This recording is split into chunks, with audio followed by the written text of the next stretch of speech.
Attention, please. Eastern Airlines Flight 19, now ready for departure.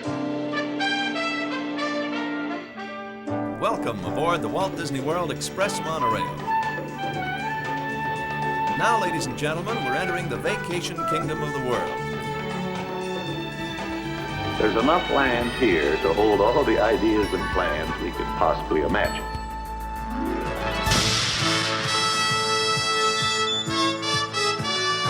We call it EPCOT. Will be our experimental prototype city of tomorrow. Welcome to another episode of the Retro Disney World Podcast, taking you back to the vacation kingdom of the world, the way it was, and the way it is in your memories. All right, welcome to another episode of the Retro Disney World Podcast, the official podcast of the Lake Buena Vista Historical Society. This is episode 92, Meet the Japan Pavilion. You might catch something in the title of that. We'll explain that a little bit later. So we'll be taking you back to the Japan Pavilion as it was, what was going to be, and as it is today a little bit as well. I'm your host, Todd McCartney, and sitting in with me, as always, for these exciting episodes where we turn the clocks back on Walt Disney World is Mr. Hal Bowers. Hal, you lost power just before we started. It has been reclaimed. You are back up and running. The lights just dimmed there. That was you turning something off, I hope. No, I didn't turn anything off. Oh, it looks a little dim all of a sudden on your camera, but I forgot how to say hello in Japanese. It's konnichiwa. So instead of aloha, I should say konnichiwa. There we go. JT coming in from Ohio. Have any of your students taken Japanese lessons yet, or it's a little young? I guess. First grade. We don't really hit on that. But yeah, I'm excited. This is I think one of the pavilions I don't really spend a lot of time in. I've never dined here. I've shopped here, but really, you're in for a treat. I think this one has like the hibachi style, and yeah, I'd love to do that. I just haven't done it. We're gonna have to drag you over there. And coming in from Philadelphia, approximately a little bit to the north, Mr. Brian P. Miles. How you doing tonight, Brian? Greetings and salutations, and I'll start off with a controversial opinion there. JT, it's not that surprising because when you're the parent of young children, I'm guessing the Japanese pavilion, the Japan Pavilion, is not as enticing as most of the others, unless you're EPCOT in general, EPCOT in general. It's doesn't have the appeal, but that's why they're making it more Disney. Since they've added that Walt statue, sitting on a bench, I'm sure your kids are just like, Dad, can we go see the statue of the man sitting on the bench? Yeah, it's for sure. It's definitely, you could put out all four parks, and that is the last one they pick. But, that's not to upset the EPCOT people. No, but that's why kids aren't in charge of things. Yeah. Well, you're going to play them tonight's episode, and they're going to come in with a completely different attitude, I'm sure. Let me put it this way, Brian. I let them pick a little bit because I don't want my day to be miserable with the complaining $180 day. That's I want some happiness. 100. I understand. I think I've lost count of the nieces and nephews now. It's 15 plus now 3 great nieces. So been there with a lot of kids. And Japan, I will say they dig that gift shop. It's a very cool gift shop there. It's a department store. Yeah, that's neat. But it is it's one you zip right through that country usually for us. The merchandise in there too is all those little Japanese toys and the waving cats and there's a lot Bamboo. there in the there's a lot pearls. Yeah, there's a lot in the front of that store to entice youngsters. Yeah. A lot of plushies and Hello Kitty. Weenies. They're weenies. That's what they are. They are weenies. To get you and then you get to the rest of the pavilion and they're like, Dad, what is this? It's just... Because what's next? America? If you go that way? It is America. Yeah, that's America or Morocco. And then Morocco the other direction. Yeah. Kids love Morocco. All right. Well, it's rough for the youngsters. That's right. So before we get to the main topic, JT, what is sitting in the mailbag? What did we get these past few weeks and months? Well, I went back to start here, actually to 2022. I was digging deep in the mailbag. This message is from Bob, and this is a question, and I'm going to preface this by saying I don't want you guys to take a lot of time on this because we got a lot of mail to get through, so let's just make this quick. Bob asks, if you could have any item that is no longer at Walt Disney World on display add to your home that would bring you joy each day and serve as a conversation piece for friends, what would it be? He has chosen the Paris diorama from Dream Flight. So, in your homes, it could be your yard, it could be your living room, it could be anything like that. What would you pick and why?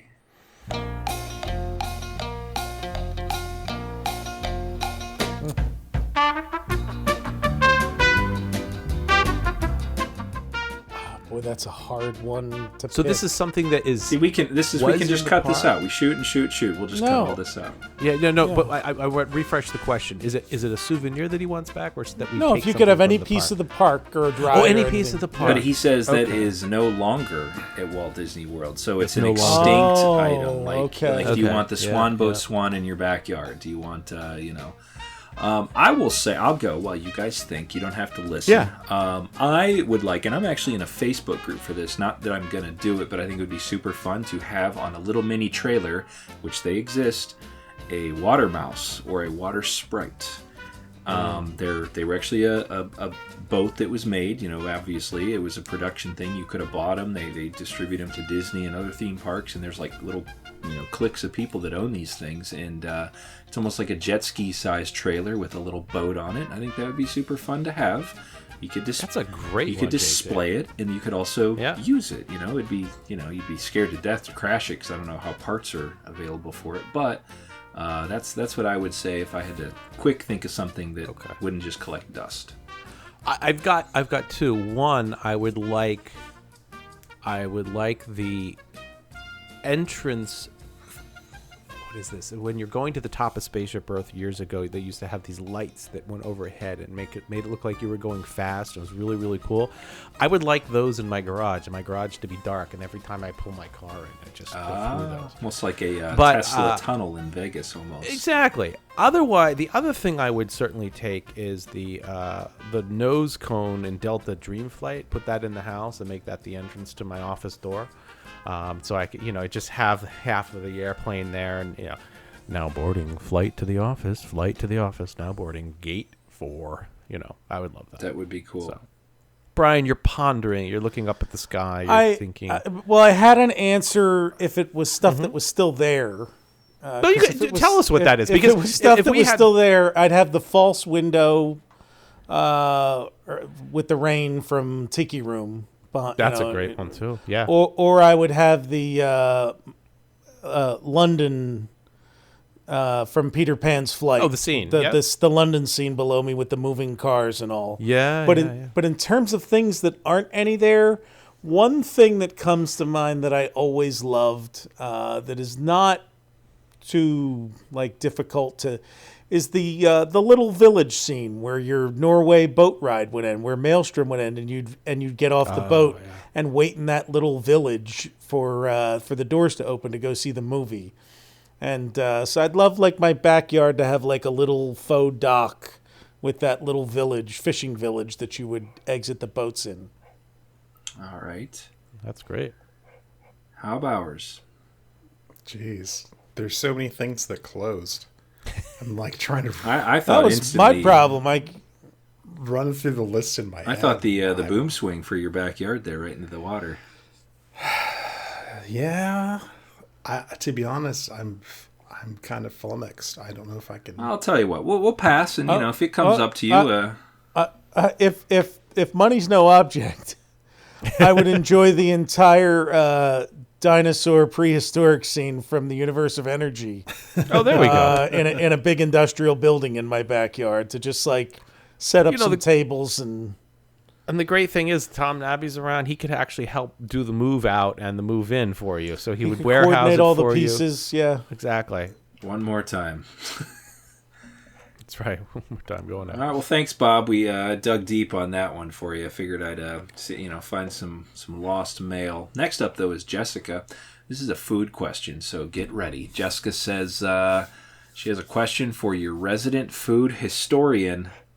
My dad swears that when my brother and I were kids in the 80s or 90s, there was a burger on the Pinocchio Village House menu called the Jepetto burger.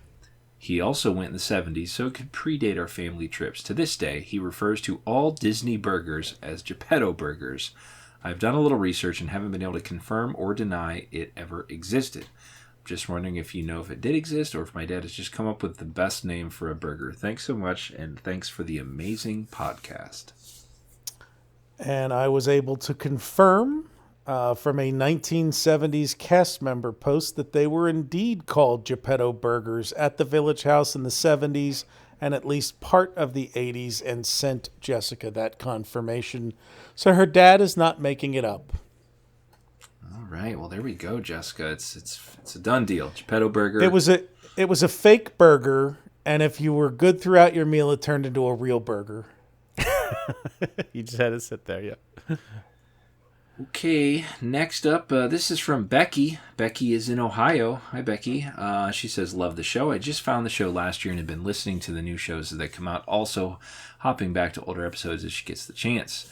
She loves the early Disney MGM Studios love that we have, and she was a 4-season Salute pass holder back in 89 and 90, so I know that park from that period very well. She even remembers going to the pass holder preview before the park opened when everything was still in rehearsals and not fully functioning. The one thing that continues to haunt me is the internet's insistence that Star Tours opened in December of 1989. I was there on the official opening day when George Lucas, Mark Hamill, and a host of other celebrities were at the parks for the weekend. There were fireworks, a ribbon cutting, a parade that included all the Star Wars celebs, but also Dan Marino, Jim Henson, and other famous people. Mark Hamill did a question and answer in the outdoor theater, which she can't remember where that was. She says, her brother and I got there at like 6 a.m. and were close enough to see the opening festivities, but far enough back that we spent several hours in line to actually get to the ride. They even have opening day posters featuring the sponsor, M&M's. I didn't know M&M's sponsored Star Tours. Yeah, I didn't know that either. The other They were, and you used to walk. So the only place that you would see anything M&M's is when you walked in that front entrance door. To the right, there were like 2 directors' chairs set up, like you were behind the scenes, and there was that poster for M&M's was like hanging in a frame behind those 2 directors' chairs. That was the extent of. I don't even think it was on the sign outside that said it was sponsored by M&M. The Mars family got screws on that one. They really did. She says the other thing that was a buzz that weekend was that, here we go, I'm brace yourselves, it's been a minute for us. Michael Jackson was at the parks that weekend, but they closed rides and sections down for him so no public could catch a glimpse. He supposedly did his handprints in the cement that weekend. Now, is he in front of the Chinese theater with handprints? I don't remember ever seeing his hands there. I do not recall him being. Now, they had a lot of celebrities do handprints, but not all of them got placed in front of the theater. Her disagreement is that I specifically remember this as January 1990, not December of 89. Michael's handprints are even dated January 1990. Is the December date documenting the time that soft openings started? Not sure on that. She will admit that it was one of the most epic weekends she's ever had there. She ran into George Lucas outside of Wonders of Life that day. Or the next day. I don't know how many people can say that. First off, that went to Wonders of Life, and second, ran into George Lucas at Wonders of Life.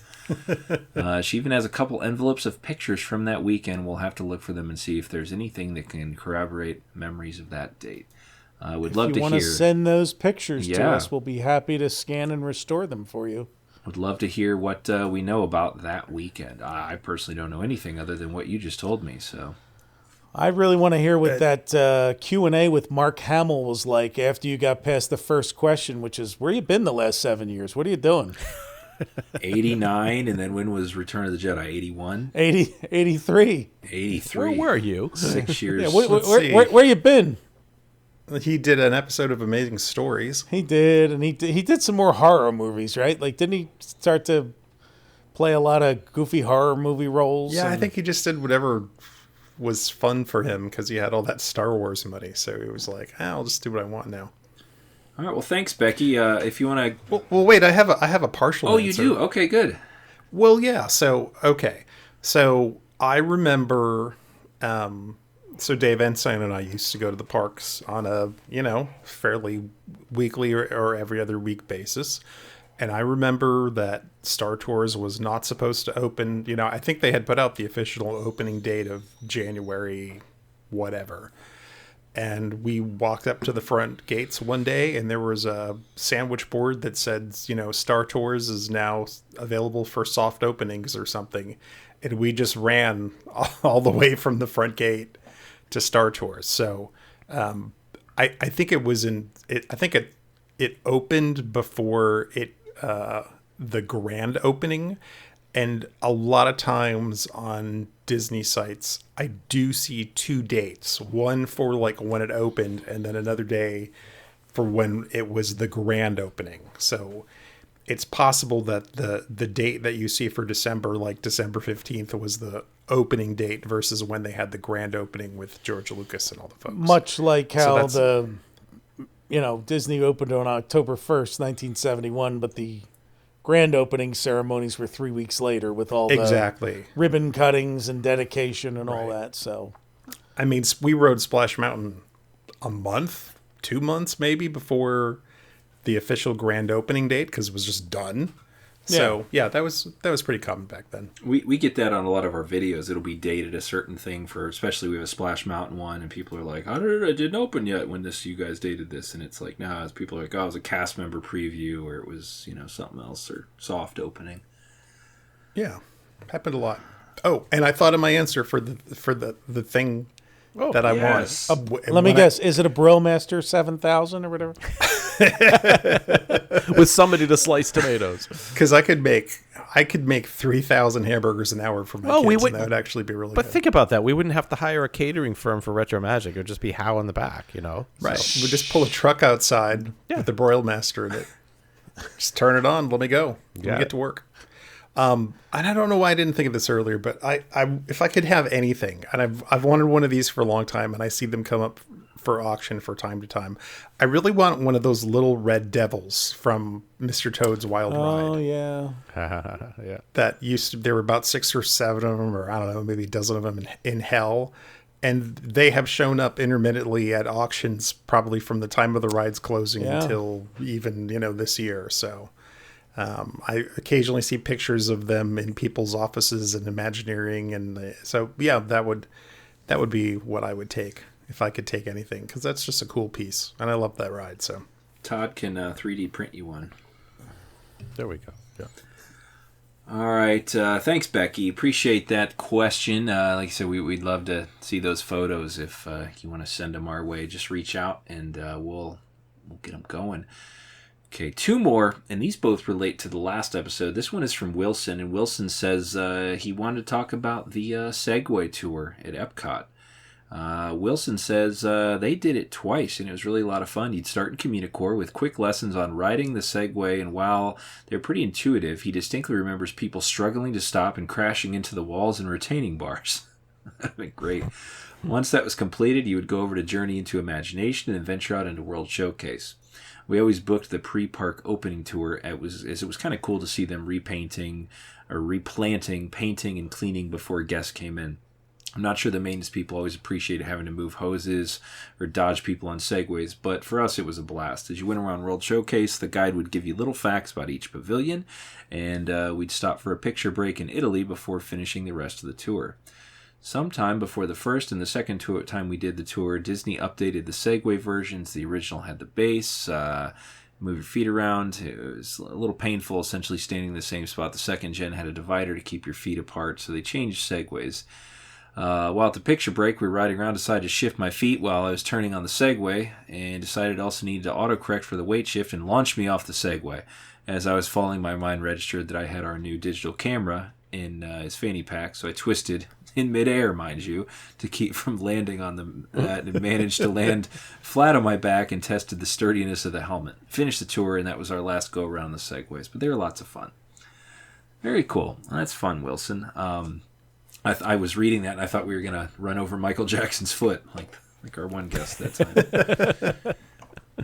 All right, last one, and this is I emailed her back today. Actually, I totally want to see this. This is from Faye, and Faye she just listened to the contest episode. She loved the episode. Says she never won anything, but her mom entered everything.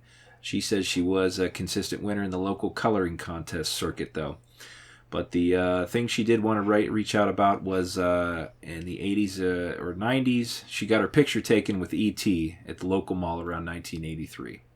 It was a meet and greet opportunity set up in the same place in the mall where you could meet Santa or the Easter Bunny. She has a great Polaroid, and she says she'd share it with us, but she looked pretty happy, but judging by E.T.'s menacing costume and vacant eyes, I'm sure the outcome wasn't the same for a lot of children of that day. So I'm guessing this is a different photo op than the Sears one that I saw. This one just is, we'll see when she sends it, but it's going back to the contest episode.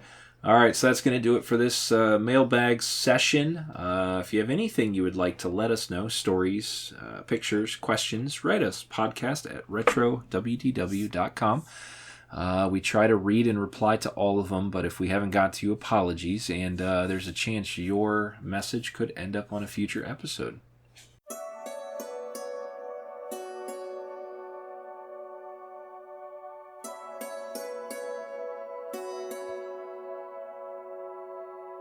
All right, we're going to get into this month's main topic. As we said, meet the Japan Pavilion. And as we said at the top of the show, that title, Meet the Japan Pavilion, has something to do with the Japan Pavilion in general. So I will say we've already talked a little bit about the department store. This is one of my favorite pavilions to go and explore. And actually, I've got some good stories about relaxing there. And I'm sure we'll get into the Koi Pond and the Tranquil Gardens and a lot of the different things there. But how you're going to take us through this, there's a lot of history that is also being conveyed at this pavilion through art and through the design.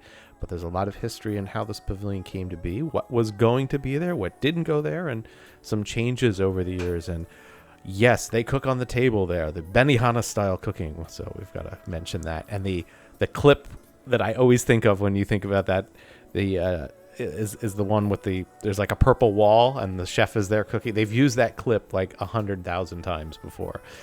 It's the one thing that comes to mind. So, Hao, I'll turn it over to you. And are we going to go back thousands and thousands of years to early Japan, or how are we going to do this? Well, we're going to go back to at least 1974. Okay, that's early Japan. I think that's where our story starts. There we go. So, as we've talked about on the show before, before the EPCOT that we know as being EPCOT, there was plans for a separate World Showcase facility that would be outside of the Ticketed Transportation Center, kind of on the parking lot. So, when that plan was in motion to have a World Showcase attraction, Japan was one of the countries that was included in those preliminary plans. And so the Imagineers made models of what they thought should be inside of a pavilion like that to take around and show to prospective sponsors. So there hadn't been any involvement from anyone outside of Disney at this point. This was just like, hey, let's get in a room, think of what would be good, make a model of it, and then we will go take that to Japan and show Japanese companies, get them so excited about this that they will come here and want to invest in this. And so this earliest version of the pavilion was actually overseen by Claude Coates. And if you know anything about Claude Coates' attractions, everything that I'm about to say will probably make a lot of sense, because this is very Claude Coates-y in its idea. So there were supposed to be 2 attractions at least inside of this version. One was an Omnimover ride, and there's just a very few pieces of key art and photographs and models depicting this, which we actually have on our website, so we can put those in the show notes. But they're on our site today. It's kind of interesting. I assume the idea was to kind of make it like a Japanese counterpart if you had wings. So, probably physical sets and then film, combined together to take you to different places. There is one photo that shows a model of bright red Omnimovers crossing a stone bridge. And that is at the Fushimi Inari Shrine, entering the Senborn Torii of gates, which are like these series of 800 closely spaced Torii gates that form sort of a tunnel. So you'll see the Omnimovers kind of coming around and going into a photograph that's been pasted on the model that looks like looks like the diminishing mine from like inside Snow White's Scary Adventures or like a dark ride from the 60s. But it's really this neat historic place in Japan. There's another piece of key artwork from the ride, which shows what I think is probably the attraction's exit area. And it's a recreation of the Ginza district. So there's all these signs all over the place, and a lot of them are showing, prospective sponsors' logos. So you'll see like the JAL logo and Yashika and all kinds of Japanese companies. There's right next to the Omnimover track, there's a speed ramp that are taking people upstairs someplace. And there's also some stairs taking people down that you can kind of see in the background, which I think the idea was to take you then down to where the sponsors' displays were. So at least that stuff was supposed to get people excited. But they had actually made, like cutaway models of the entire pavilion that you could pull the roof off and kind of look at everything. Yeah. So that was one ride. And then the other one is a second, and the other one was a simulated ride aboard the Tokaido Shinkansen, which is a bullet train that opened in 1968 that travels between Tokyo and Osaka. There is a rendering that I think probably everybody who's interested in old EPCOT has seen by Imagineer David L. Negron that shows people standing inside a train kind of pointing out of the windows at like a giant Buddha on one side and Torii gates in the ocean in the other. This attraction would have worked kind of like Fast and the Furious or King Kong at Universal. So you would stand in this reproduction of a physical train, and then there would be screens on both sides of you, and they would project film of this train trip on the two sides, and you'd stand in the middle, and they'd probably shake the ground a little bit to make it feel like you were riding, not so much on tracks because it was a bullet train, so it was going very fast, so it would have been kind of a smooth ride, but I'm sure they'd do some shaking or something to kind of simulate the idea that you were going somewhere. Isn't there what cruise ship just had that added to it recently? Oh yeah, there's some cruise liner where there's like a fake the train, fake railroad, train. the railroad experience on the train, on the ship. It's a I just watched what's his, I almost said is it Lalita Loca?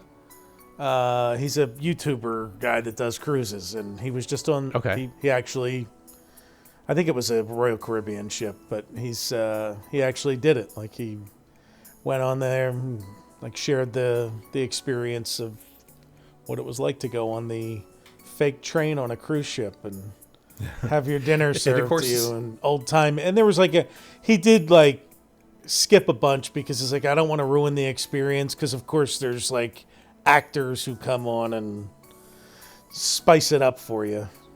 Okay, gotcha. And it's also probably this would have been like the great granddaddy of Hogwarts Express, which is the same kind of thing, except now we can just plaster the screens on the side of the train instead of having to do projections. So really, really great idea, and still would actually be so easy to implement. I'm kind of disappointed that no one ever resurrected that idea to put it in the pavilion, because that would be so simple to do and not cost a lot of money to get done. Yeah. There's another piece of artwork from the outside of the entrance to this. It's kind of like a shot taken from the second floor, looking down over from the perspective of people like riding the people mover. And it's so funny because the entrance to this was supposed to be like a train tunnel, and then the front of the train is sticking out of the tunnel, kind of like Dreamflight. And there's a door there that you would walk in for, like, when this train is sticking out of the tunnel. There's a lady in a kimono sort of like ushering you aboard. So it's a kind of a neat idea. So that was the first thing that Disney went to market with. As we have talked about before, selling World Showcase was exceedingly difficult. They didn't get a lot of takers on the first go around. And so they kind of went back to the drawing board, and eventually, they came up with what we kind of know as EPCOT today and World Showcase. So By 1978, Harper Goff, famed Imagineer of the Jungle Cruise and many other things, 20,000 Leagues Under the Sea boat, he had put together a vision of what World Showcase pavilions could look like if they were outside, on a lagoon with recognizable exterior features instead of being inside of boxes, in basically a giant outdoor mall. And that really kind of took off. That idea really inspired the change that went from this old self-contained World Showcase, and then the famous story of like sticking the Future World model and this model of World Showcase together kind of got us to where we were today. At this point in development, America's Pavilion was actually still on the Future World side. You've probably seen this in models. It kind of looks like a donut hanging out on the Future World side of things. And then on the opposite side of that was a fountain. And so kind of next to that, 2 over, sort of where Italy is where the Japan Pavilion was supposed to be at that point.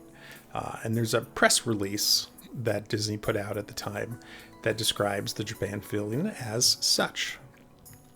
The entrance to the Japan Pavilion is marked by a traditional wooden archway located along the shoreline of the World Showcase Lagoon.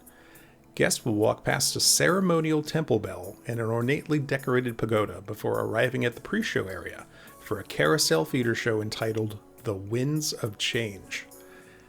Through the magic of Disney audio animatronics and film, this 4-act show traces the major influences on Japanese culture from the earliest Chinese visitors to the present. The show concludes with a multiple screen film presentation depicting modern Japan's vast manufacturing output and its impact on the rest of the world. Exiting the carousel feeder, guests will be greeted by neon lights and the music typical of Ginza, a recreation of downtown Tokyo's famous nighttime shopping and entertainment district. From the Ginza, guests ramp down to the first floor display and merchandise areas, where products such as pearls, ceramics, bonsai trees, and timekeeping devices are available for purchase. The shops, sponsored by Japanese companies, will be situated on a pedestrian street and will feature architectural theming as well as the finest quality in Japanese products. A major department store will feature merchandise on the first floor, a teppanyaki restaurant on the second floor, and a VIP tea garden on the third floor. Whoa, I don't remember that one. Yeah. It says, as for now, the following companies have notified us of their intention to participate in the Japan Pavilion at World Showcase at EPCOT Center. Mitsukoshi Limited, Seiko Time Company, Japan Airlines Company Limited, K Mikimoto and Company Limited, and Noritake Company. So that is Seiko, of course, is clocks. Japan Airlines is JAL. We know them better. So, of course, you want a travel partner to get people over there. Right. Mikimoto is the famous pearl company. Oh, yeah. Yeah. Noritake is makes dishes. And of course, Mitsukoshi is the department store. Right. So they were planning on having 5 sponsors for that pavilion to help shoulder the costs of the pavilion itself, and also this show, The Winds of Change, that will eventually become Meet the World. What's really interesting, not to get too far into Meet the World right now, but I think there's actually a copy, a script of this version of the show that Ted Lidhart has on his DisneyDocs.net site. In his Harper Goff collection. So it's an interesting read. It's a little different from what got made, but I'll talk about that. But it is cool that they were getting there at that point, but it wasn't all worked out. But it sounds, there's a lot of familiar things that did make it, into the final one from there in 78. So the pavilion's design at this point, still mostly like a rectangle with some smaller buildings out front and a pagoda to make the rectangle, seem less rectangular, but in this 1978 version, it wasn't like a fully built out buildings. It was kind of like a transitional, and that was Harper's first thing. It's like, we'll keep the boxes, but we'll put some of the stuff outside to draw people in. By 1979, things had been revised to the point of where we would recognize them today as being World Showcase. So America takes its position in the center. The Japan Pavilion got placed directly to its right, just as it is today. And also, this version, there's still the temple bell outside, and the pagoda is kind of by the water. They will shuffle things around one more time, ditch the bell, and move the pagoda down from a higher location down to the location that we know of it today. So they're mixing and matching a little bit, getting stuff set. But by 79, 80, they really had, I think, a good idea of what they wanted to do. By 1981, the plans were actually completely finalized. The pavilion was given a $21.5 million budget. And that includes the pavilion itself. So if someone wants to get out the inflation calculator, we could find out how much it would cost to build the Japan Pavilion today. I can see JT. All right, current money, that is $72.2 million. That is not much. That's surprising. Yeah. What kind of pool could you get in St. Augustine or St. Petersburg for that, Hal? For 71 million? Yeah. Probably pretty good. Like we talking like Typhoon Lagoon, or we like? Yeah. So what's funny is I remember Splash Mountain in 1994 supposedly cost 120 million. So the Japan Pavilion, Wow, in 1994 money would have cost significantly less than Splash Mountain to build, which is, and that's not. Looking at the budgets for all of the pavilions, that's pretty right on. It's the cost is very much in line with the other ones that didn't have many features. The rides jacked things up, obviously. Also, I will say, looking at some of the documents on Ted's website, there was definitely a lot of value engineering going on and taking things away to try to make EPCOT more affordable, especially as it got closer to the finish line, because the cost overruns were prohibitive. I mean, they had, I think, budgeted the entire park at like a little over $1 billion, and by time it was getting done, it was much closer to $2 billion. So they were trying to save money as much as they could. And again, this is a time, when Disney was not flush with money. High costs, were a real concern for them. So I will add, 8 years later, Typhoon Lagoon cost roughly the same amount of money, about $20-ish million. Oh, really? That's what this article says. And that, in 1988, roughly that equates to about $50 million now. So it's, I saw the 20 and it sparked my, but interesting. Okay. Well, that's very good. We'll have to look at the sizes and see, how it compares for square feet and also number of building. I mean, as we're about to go over, there isn't a lot in this pavilion in Japan, really. It's a couple of buildings and a ride, and which didn't even show up. So in the end, so 11.5 million of that was devoted just to the ride. So if you subtract the 11.5 million from that 21, oh wow, the ride was actually included in that. Yeah. Oh. The ride was included in that. Wow. So you take away the ride, the pavilion just by itself, the buildings, equipment, restaurant stuff was about 10. So where's the extra 11 million? That's what I want to know. Yeah, where did it go? Tom Nabby might know. Yeah, probably shipping costs. To the, he next day aired everything there at the end. I will say some of it probably went to the Mexico Pavilion, but we'll talk about that when we get to Meet the World. Okay. So let's take a walk through the pavilion as it was in 1982 on October 1st. This will be very much exactly like it is today. Not a ton of changes. So in the very front, you have the Torii gate placed on the water.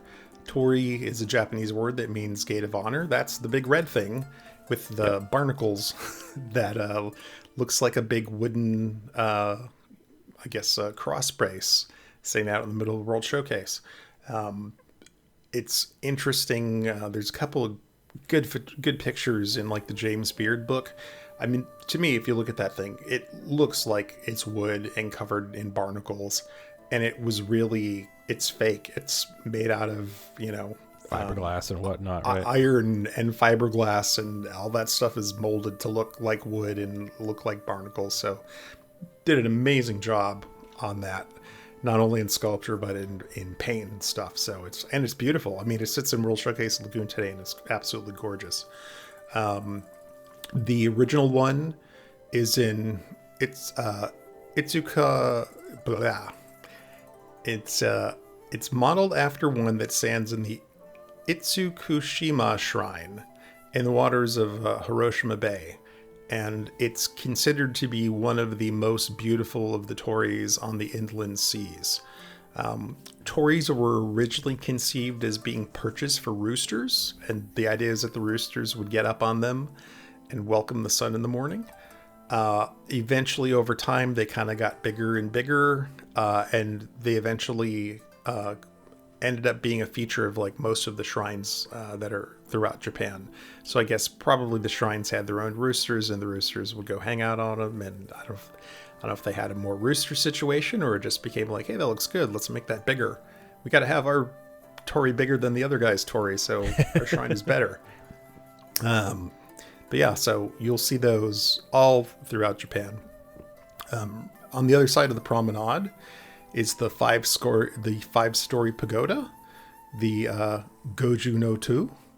It is 83 feet tall, and as you will read on the little plaque next to it, if you get up close, if the drummers aren't there, like making you stay away from the loudness. Oh yeah, they have the little ropes up there when they're up there. You got to be careful. That each one of the 5 stories represents one of the elements that Buddhists believe make up everything in the universe. So the first level is earth, the second is water, the third is fire, the fourth is wind, and does anyone want to take a guess on number 5? You said earth, wind, and fire? Earth, wind, and fire. Well, it's the band, right? It's September. It is. September's the last piece.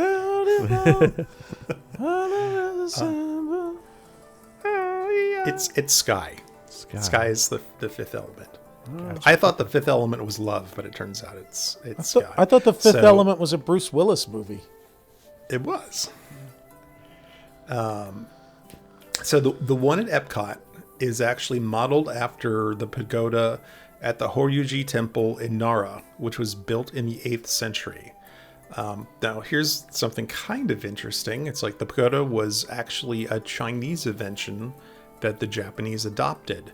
And there is a oft-told story that the Imagineers originally copied a pagoda design that the sponsors considered to be too Chinese. So they had to take that one away and build find a different pagoda to use as inspiration and use that one.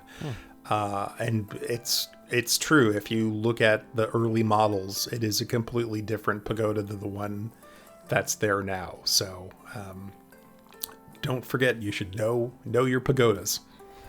Know your pagodas. Yeah, especially Abe Pagoda. It's one of my favorites. Okay. So, Todd, this you should be interested in. We're going to talk about the Japanese garden. Which you expressed some. So next to the pagoda is the garden. Yep. Here's a little blurb about it from the cast training manuals. It says, landscaping is an art form in Japan, with rocks, plants, and water as the essential mediums. The path is defined by bamboo screen fences lined with cloud-pruned evergreens, willow trees, and flowering shrubs. We will pause at the view-perfecting pine to admire the way it frames the view of the waterfall which graces this garden. We linger at the water's edge, captivated by the koi, colorful fish known for their longevity and brilliant colors. Around each corner is a lovely sight, either an engaging rock composition or a splendid view of the waterfall. Well, I do love that area. it's one of those things that I discovered later on in my exploration of EPCOT, and as I got a little bit older and was less worried about jumping from ride to ride. It is a really neat place to get some food and sit down. Right next to there is the Yakatori House, which has some great food. It's also a great spot to get out of the rain. I have two funny stories, actually, about rain in Japan, so I might as well tell them here. First of all, but going back to the garden, when you sit up there and you're outside, you're really very much removed, because I would say only about less than half of your vision is actually out towards the park, and even that part is just towards the shopping building and looking down a little bit to the walkway over to Morocco. So the rest is this trees and wooded, and it's really a really nice place to sit. So for some reason we always end up in Japan when it's pouring rain. This has happened to me multiple times with my grandparents. But it is a tropical climate, Todd. It is. That's right. It's the monsoon season. So it rains just like the tiki birds. All the water comes down. So twice now. This is more than once, but the two that I could recall, we saw the rain coming, and we're like, okay, we need to duck into something, and we just decided to walk up around 4:00 and see if we could walk in at the dining room, not where they cook on the table, just the sushi place. And I said, yeah, come on in. And the clouds started to come up, and we're all sitting there at the window watching the clouds, and all of a sudden the heavens open up and people just go in every direction. And so we finish up, the rain stops, sun comes back out, it's wonderful. We get up from the table, we walk out, and at that point everybody and their uncle wanted to eat in Japan, and if you've ever been to that building, that entire corridor was just nothing but people that were utterly soaked, that had not bought anything. And ironically, on the last visit, a similar thing, we were walking back somewhere, the rain was going to come, so we went into the Yakatori House, sat by a window, grabbed some food, ate very, very slowly, and it's a great, cozy little spot. So I love it. And you know what? Great green tea. You can get some nice sushi, some fresh tempura. It's just, I don't know. It's not your average, burger place. That's what's great about it. It's a little different. And they're super, super nice in there too. I wonder if they've got a Sushi Master 3000 in the back. It's just making produces stuff rolls of sushi. Yeah, they do have a sushi rolling robot. Have you ever seen that? Not at Disney, but there is such a thing as a sushi rolling robot. I have seen that. I said yesterday somebody sent me a robot of a cow shaped like a cow that moved over and filled your soft serve ice cream up, and then turned around and served it to you from Japan, of course. From Japan, yeah. Well, that's cool. All right. Well, I wonder if I have a little bit more about the garden, but you're almost making me want to jump over to the restaurant, because I think you teed up that segment so well.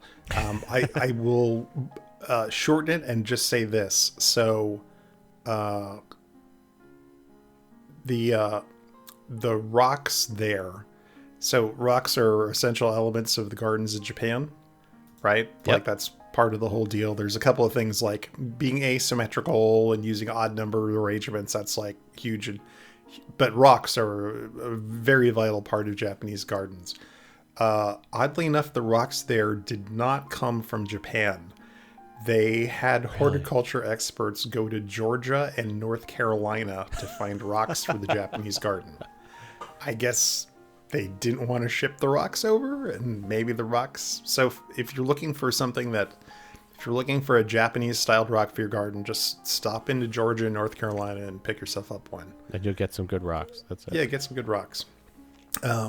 So since you brought up the Yakatori House, let's shift over, because you even mentioned fast food, which I think it just works perfectly for this. So at the top of the hill, just like you said, is the Yakatori House. It is a replica of one section of the Katsura Imperial Villa from the 16th century in Kyoto. Oh. So that house is actually, there's like a part in front, and then there's kind of like a middle section, and then there's like if it's stacked sort of front to back rather than side to side. Right. And it's kind of like a zigzag. So one part in front, and then a horizontal, and then it goes vertical, and then it goes horizontal again. Or I should say 90 degree. It's like 90, 90, 90. And so they chose the smallest side of the small. They chose the smallest house of the three to use as the basis for this. At opening, it served authentic Japanese fast food, a beef rice bowl, and yakitori chicken, which is chicken marinated in soy sauce and ginger, skewered and broiled. The original Katsura House was built by one of Japan's most revered landscape designers for the director. Let me try that one again. The original Katsura House was built by one of Japan's most revered landscape designers for the dictator Hideyoshi. The cast member guide says that yakitori bars in Japan are the oriental equivalent of American drive-in hamburger stands, and that the average time a customer spends devouring a beef bowl in Japan is 7 minutes. Wow. So I took a little more time with the rain. I will just let you know that definitely. I just thought that was so funny that you talked about casually eating it when they're just like that might explain their fascination and focus on high-tech toilets over there.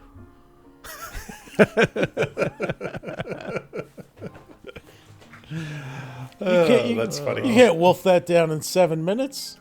You know what that does to your digestive system? That's right. I mean, it's it's a porcelain movement in Japan. That's what. Fast eating does seem to be, like an Asian, like with ramen, and like it's more of a slurping. I was just gonna say slurp. Yeah. Than a chewing. So, what in Rome, do as the Romans do. Yep. So remember the potential sponsors list that I had talked about earlier? Well, Disney was actually only able to sign one. Mitsukoshi, which is the oldest and most popular department store in Japan, which was actually founded in 1673. So the first of their organization was founded, Pilgrim time? That about, yeah. So as the sole sponsor, they also wielded incredible power of being able to approve and disapprove things. So they ended up contributing to every aspect of the Japan Pavilion, from helping to design the buildings to provide chefs and kitchen managers for the restaurants, as well as bringing people over to run the department store. So they had a huge influence on this pavilion and, power to say yes and no. So when it came time to say whether that was the good pagoda or the bad pagoda, it was this department store that said that's the bad pagoda. Their store is on the bottom floor of the Shishenden, the Hall of Ceremonies, which is modeled after a portion of the Kyoto Imperial Palace, which was built in 794. According to Disney, that building was chosen for World Showcase because it represents some of the best Japanese architecture, and because it's easily adapted as an appropriate and adequate facility for the store and restaurants. Adequate. It's an adequate facility. Makes it sound so special. So, that store, I mean, okay, yeah. So at opening, it was stocked with Japanese goods, including original artwork, tea ceremony supplies, folk crafts, kimonos and accessories, jewelry, and antiques. No Pokemon, no anime at that point. It was very traditional still, but traditional and limited, I guess you could say. Yeah, but still one of the coolest places. I mean, it's cool now with all the other stuff, don't get me wrong, but even back then, it was a really cool place to shop. Oh, yeah. And still is to this day. I love the stuff that they've added to it over the years. Like you can get, there is a whole section of, I don't want to call it models, but some of them are. There's all these finely made Japanese miniatures. Well, miniatures, some of the models, some of the things you put together, they're in that display case, and they're made by, a lot of these different companies and the precision on everything. I mean, that's one thing about the Japanese culture is the precision on manufacturing, and they love things that just, work really, really well. And so, yeah, I really enjoyed that. And then when, go ahead. Yeah, go ahead. No. Go ahead. I was gonna say, when did they add the pearls? Because I don't know. That's like something that has now been like kind of attached itself to a lot of different tourist spots. And I think, Brian, you and I saw it at SeaWorld. I think I saw it somewhere else. I mean, it doesn't seem like it's really I know. I saw it in Hawaii last year, or this past April. But what is the culture of that, and where did that come from? I don't think they had it at opening. It was probably sometime, I'm going to say in the 90s, maybe, when they added it. Because they don't have a proper facility for it. It's not like the Japanese village at SeaWorld where they had, a 20-foot tank. Yeah. That a diver would go down in the freezing cold water and pull out an oyster. They still for you. They still do, Hal. At SeaWorld, yes. Oh, do they? Yeah, there's still in Orlando. There's still a tank that they dive down and. Oh wow! Okay, even though the Japanese village is gone, that is still correct. Have the There's tank. one right by the waterside. There's a. They know where they know which the cheap ones are. Yeah. That's what it is. So there they just have, and this I saw this too in Hawaii. It's like they just have a fish tank with some oysters in it, and they just reach into the fish tank and pull it out.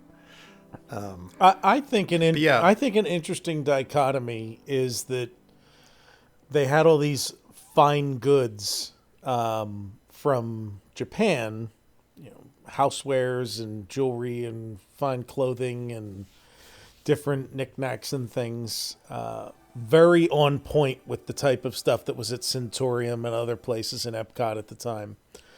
But in the 1980s, 70s, 80s, 90s, I think, don't we most associate Japan with technology, with being just at the forefront of home entertainment and technological advances and the computer age? And it's just so interesting that all the other countries kind of showcased a little bit of modern Canada and modern France and modern Germany alongside the traditional historical, and the Japanese showcase was almost entirely just ignored the thing that we most know Japan for.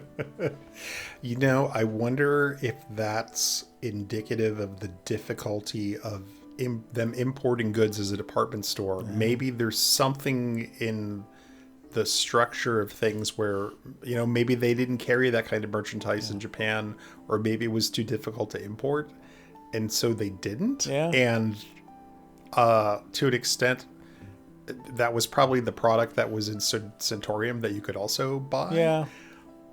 But yeah, they were known for transistor radios in the 1970s. So that was a huge. I just feel like the miniature televisions, which there's a footage from the Japanese Prime Minister giving one of the first ones to President Reagan in 1986 or 87 at Camp David, and as his gift to him. And all through the 80s they had these technological things that, we all know, they had the what became our Nintendo Entertainment System years earlier as the Famicom in Japan. And I'm not so much talking about them selling it as having had maybe a section of the pavilion that would showcase those things. And I just feel like that would have been a natural fit in EPCOT, even in World Showcase. Right. And so Meet the World would have touched a little bit on some of that, perhaps.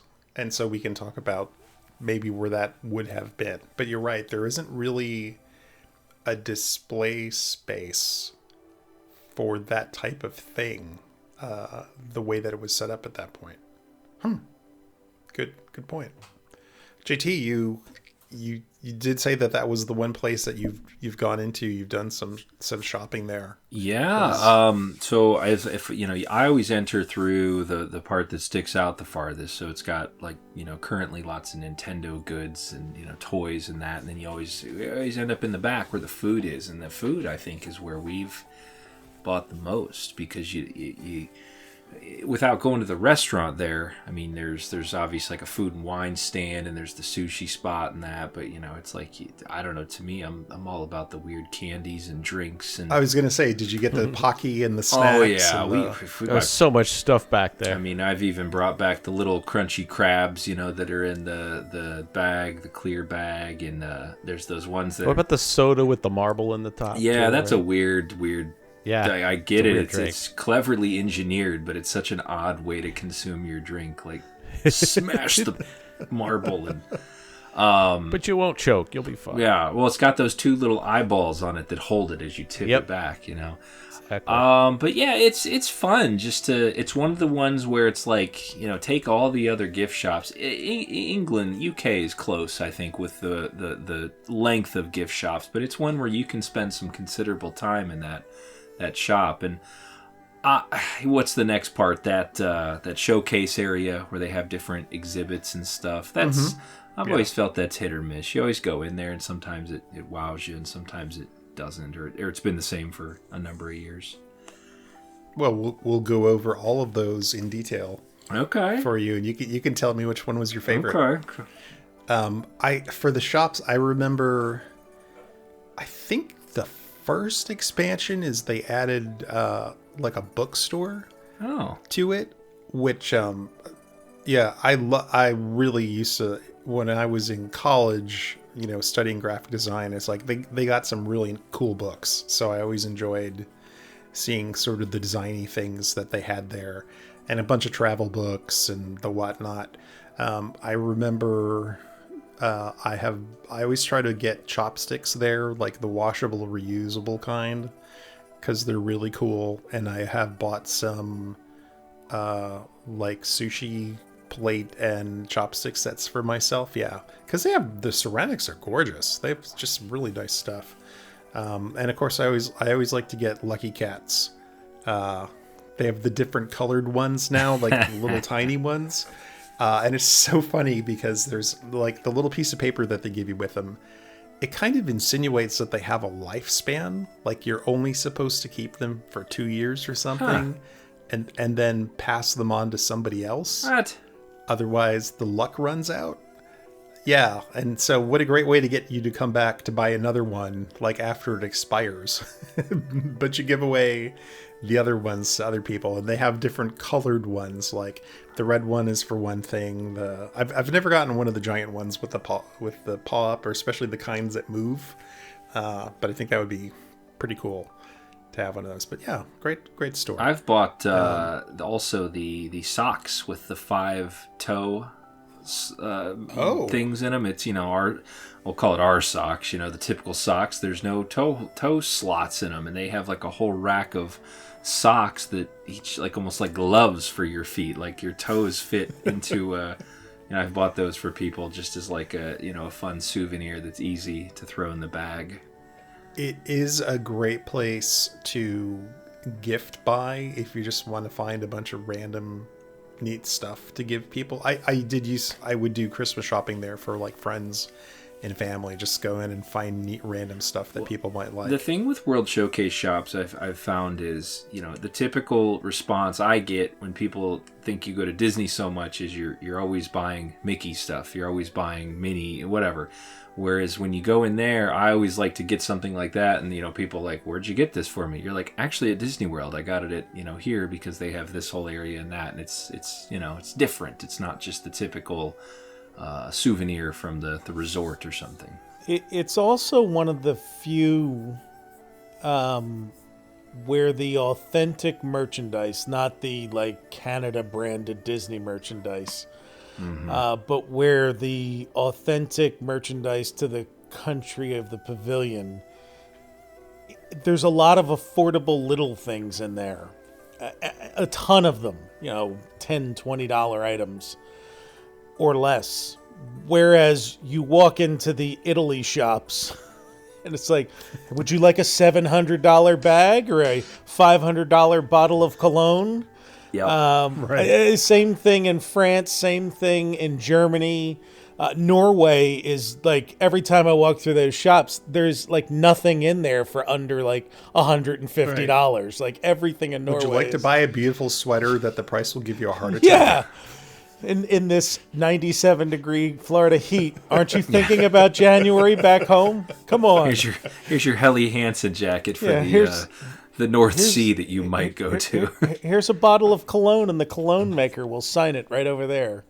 Yeah, it's definitely obtainable stuff, and I think that's what makes it cool. They're knickknacks. Like, they are little things that are unique. And now, I've always wondered, because like we go to Canada every year. It's like for 40 years, my family has a cottage up there, and there's Canadian, they call them the trading posts, the gift shops. And they sell the stereotypical kitschy like things like, that say Canada in that.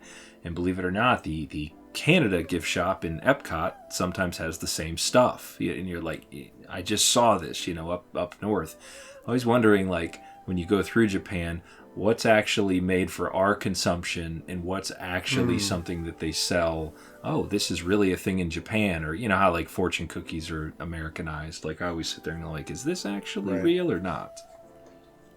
Yeah, that's a great question. Now, it being an actual department store rather than just a shop that, Disney is, their buyers are getting stuff. I have a feeling that it might be probably pretty but good. You're right. Yeah.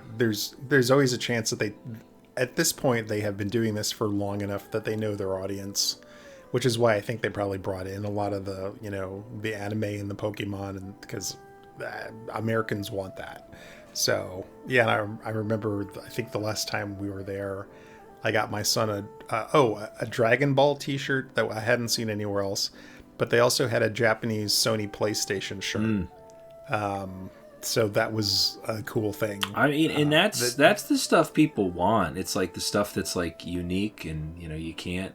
I remember my cousin was working for Honda, and he'd go to Japan, and I kept telling him, I was like, dude, remember the little robot that Honda had? His name was Asimo. Yeah. And there was like the viral video of him falling off the stage. I kept bugging my cousin. I'd be like, I want you to find Asimo when you're over there. He goes, dude, I can't, I'm just a low-level engineer. I can't find their crown jewel of an animatronic or whatever, So, but he came back from Japan with all this Asimo stuff, like a notepad, a ruler, a this, or that. And I was like, oh, this is so cool. It's like, Oh, that's great. But yeah, it's like that sort of stuff. You can't, like you said, like the authentic PlayStation thing, or the authentic, Famicom, whatever that, they used to have.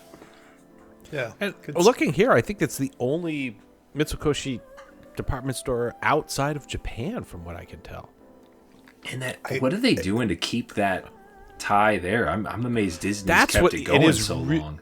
It is really interesting. There's tourism, but still nothing at EPCOT is trying to sell you on going to visit the countries anymore as much as it used to. Yeah. So, that was always a big thing. Norway was the biggest one I remember. Is like, go to Norway as soon as you get off that ride, And they actually had some travel agents there. We'll book your flight right now if you're ready. Like 4 people did that a year.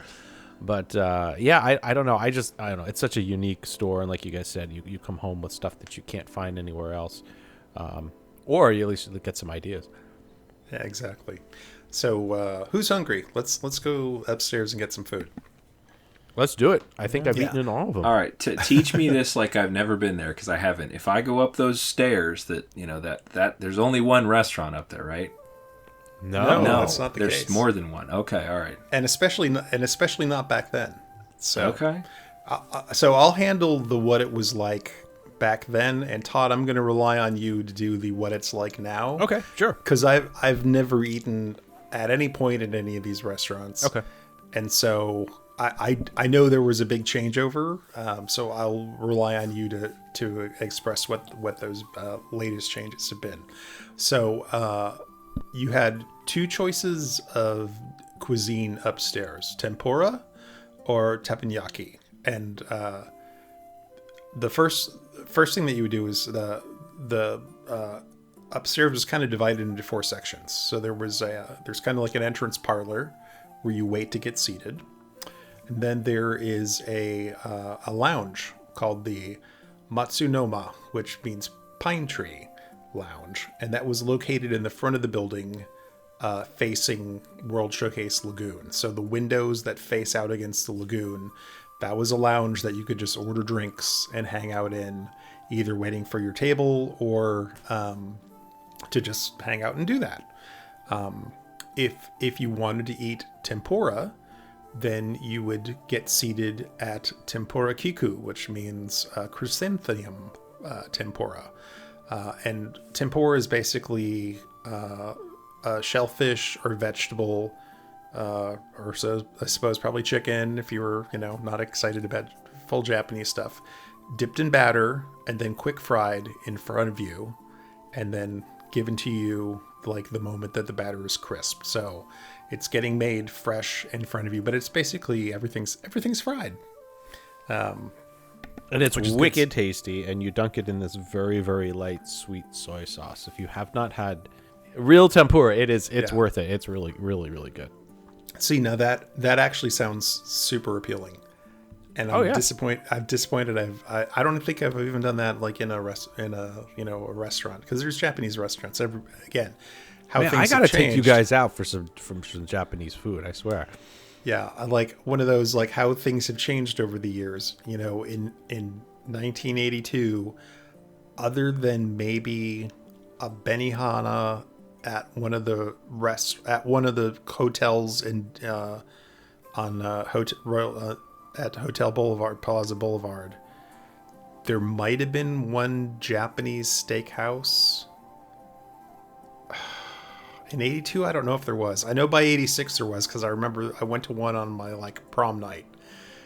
But as time went on, it's like they became more and more prevalent. And today, there's probably not only a fine dining Japanese steakhouse in your town, but probably 5 or 6 quick serve places that you can get, decent Japanese food. In 1982, this was like unheard of. Oh, absolutely was.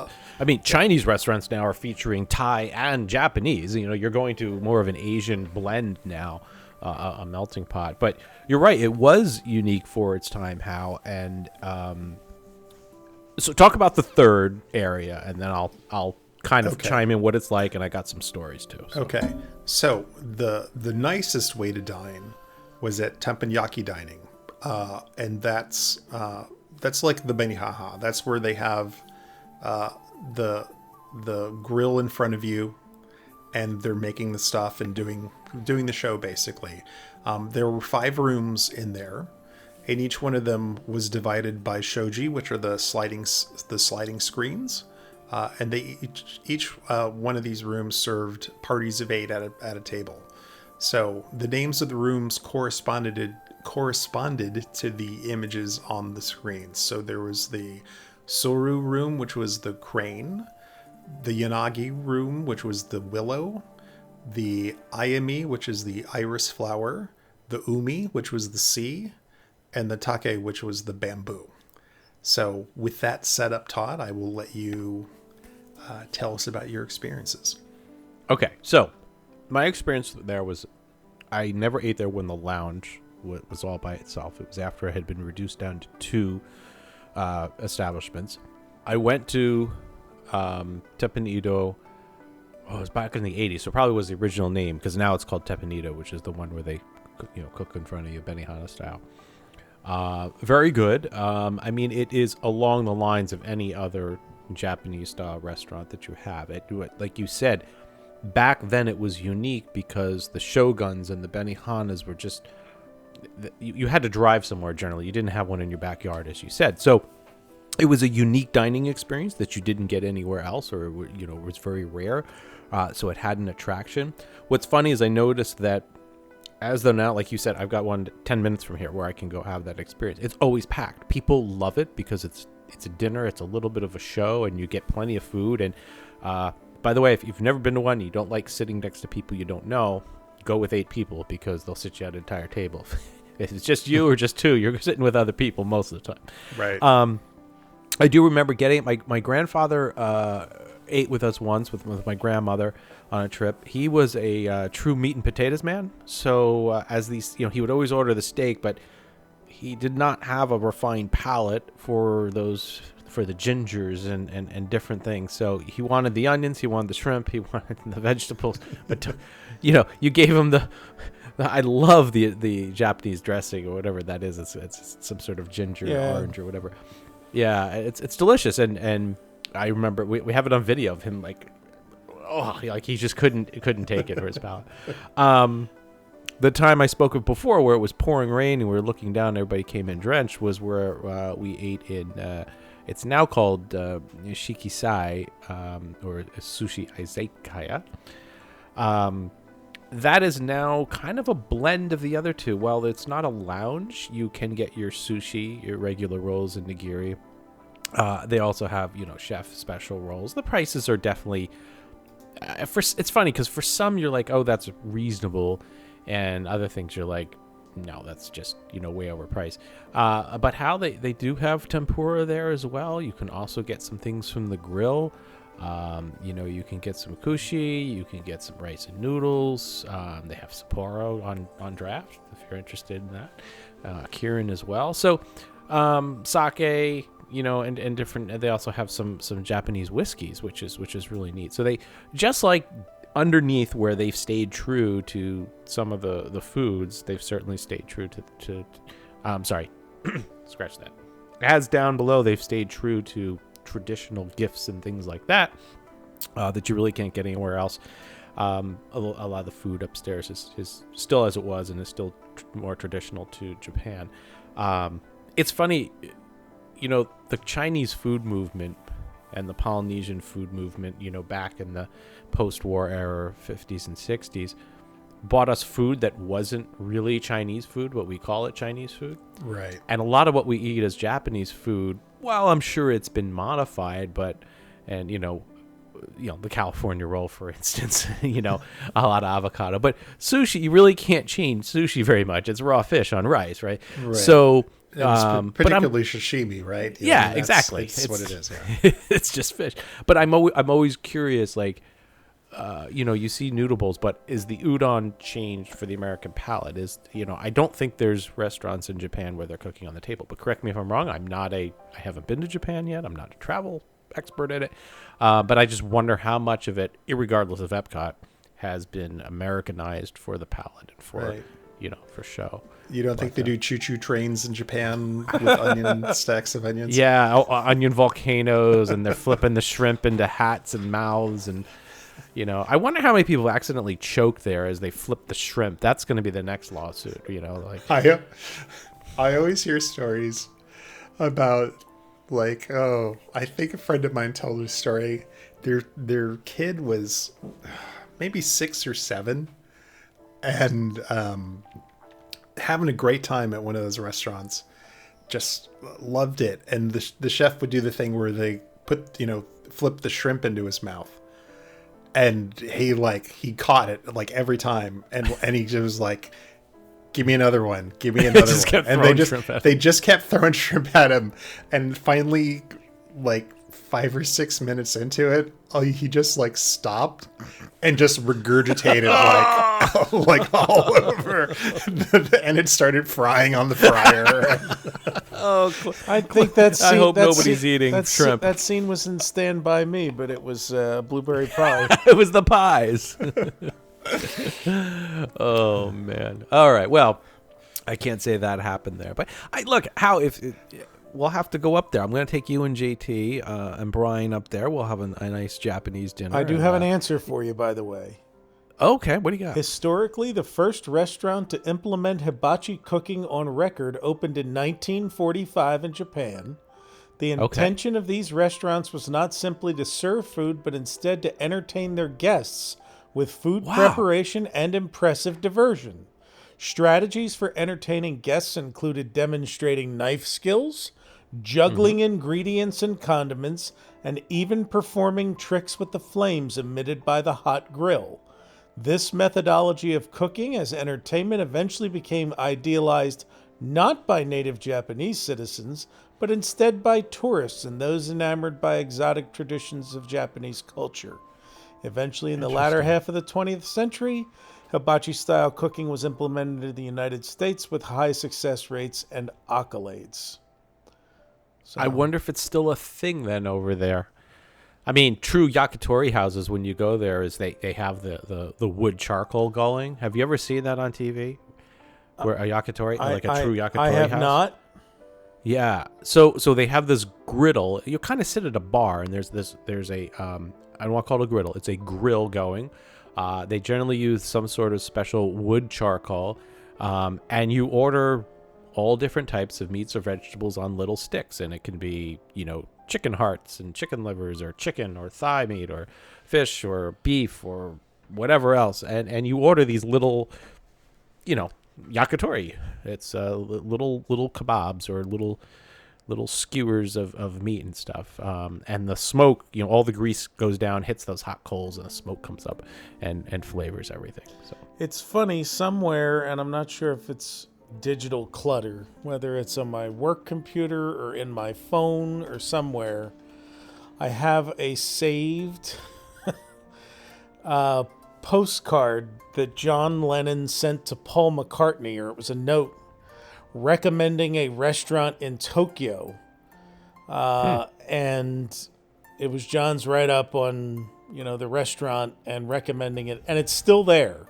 And the dinners are very, very expensive. And now I have to find it just for purposes of this conversation and see what kind of restaurant it is. So the hibachi restaurant up there, I mean, is it anything overly different than any other hibachi restaurant you've been to? No, I mean, unless you're really craving it, you're probably paying, well, I should say you are paying a premium for it there, but if it's what you enjoy, sure, go for it. So yeah, I do they do the volcano and the? Oh yeah, they do all the, I think it always, as always, it depends on, who your chef is and what their competency level is, because sometimes you get a chef that just hasn't had a good day, and you're kind of like, okay, yeah, he'll kind of do a short. He'll do a short onion volcano and move on. That's it. Exactly. He's like, I'm done with this.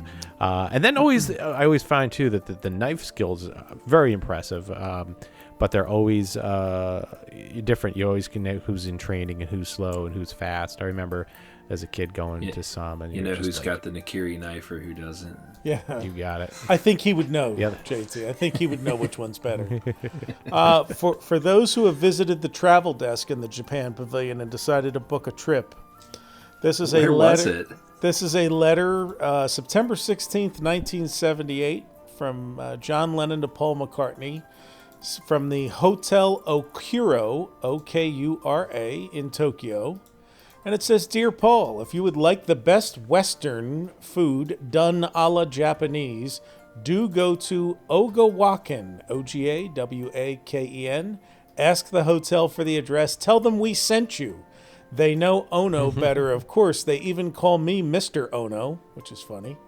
"And or for a great traditional Zenomonic vegetarian dinner or lunch in the most beautiful place, try the Diago, Diago. It's a temple just around the corner from the hotel. Love to you and yours, John, Yoko, and Sean." So if you're headed to Tokyo Disneyland or to explore Japan, I did look. I think both of the restaurants are still there, and I'd love for you to report back to us how your meal was. He penned that, by the way, from from a hotel in at Tokyo Disneyland. That's where he penned that letter. It says Hotel He signed Okura. it right there. Yeah, I mean it's. Yes, he signed it from there. Which room was he in? Yeah, well, it was a water view. Yeah, they were taking pictures of him as he wrote the letter, and people now stand outside the wrong room and take pictures of it. It's a shame. But I remember when I first saw that letter, Googling and looking up one of the restaurants, and like a meal, like it was like the one they opened up in EPCOT now, where like your dinner's $500, like just a flat fee. All right, so these restaurants went from opening day until 2007, and then in 2007 everything was shut down. The kitchens were reconfigured, the rooms were reconfigured, and so And was the exclusive thing, was that added in 2007 or was that added more recently? That was the the newest one thing? downstairs. Like the What's the newest thing? flat fee prefix that was only added in the last why can't I think of the name? Takumite. And It's right on the right there as you go around the... Yeah, that was only added. It's within the last 5 years. I mean, it was... Okay. And is that upstairs or downstairs? Never been there. 'Cause you We'd just have to ask Jason. Okay. I think it's downstairs. 'Cause It's downstairs. it's like It's in behind the back. gift Yeah. shop almost, if you're imagining. Oh, I interesting. think that's the way the entrance looks. And it's an omakase that it basically means it will leave it up to you. So basically, it's a type of. It's a tasting Hold on a second, menu. I It's a wanna- taste. It's a It's tasting like a menu. Japanese Victoria and Albert's. I mean, But it's like we'll leave it up to you, meaning you're there with the chef, and they're going to make the decisions for you based on. Okay. I've tried to I go. think They throw me out. They're like, yeah, you don't. What do you? What are you wearing shorts to this thing, huh? What are you doing? You question anything, they go, no, get out of here. Right. So I thought it was interesting that they have, like the old teppanyaki, they have divided this place into 5 rooms, each inspired by a natural element. So water, wood, earth, stone, or washi papers. but so by the way, we need to correct. It opened Wednesday, November 23rd, 2022. So it's not even 2 years old yet. Wow. Huh. And it's not cheap either. It is No. at that time it was $250 for a meat dinner or $150 for a plant-based meal.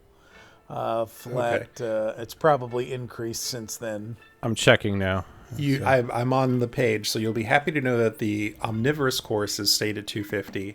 Okay. But the plant-based course is also $250. Well, wow. Okay. plants have finally gotten their agency and gotten their equality and due. Thank God they you went have on to ask strike. permission to harvest. Yeah. So. Right. Oh, children No. are 100 though. That's a.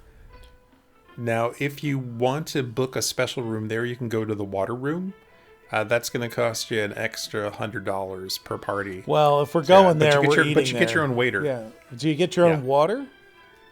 I guess, yeah. No, that's. I mean, if we're going, we're going first class there. We're going for the water room.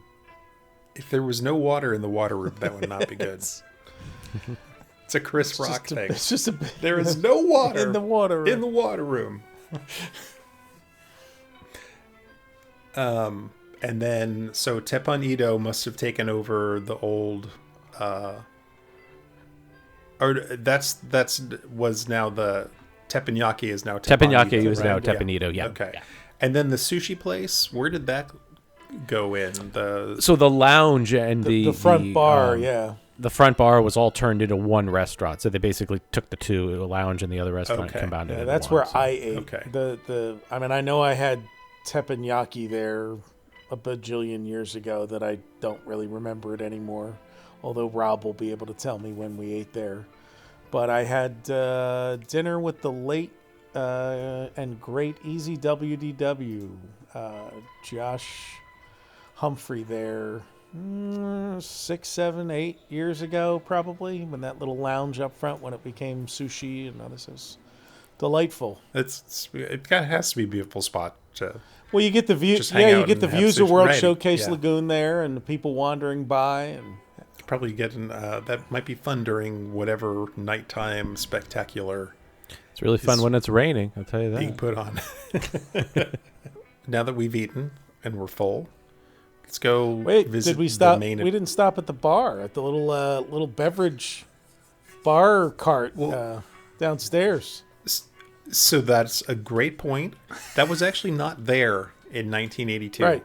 That was an add-on later. I will say I really enjoy the Tokyo Sunset beverage from that location.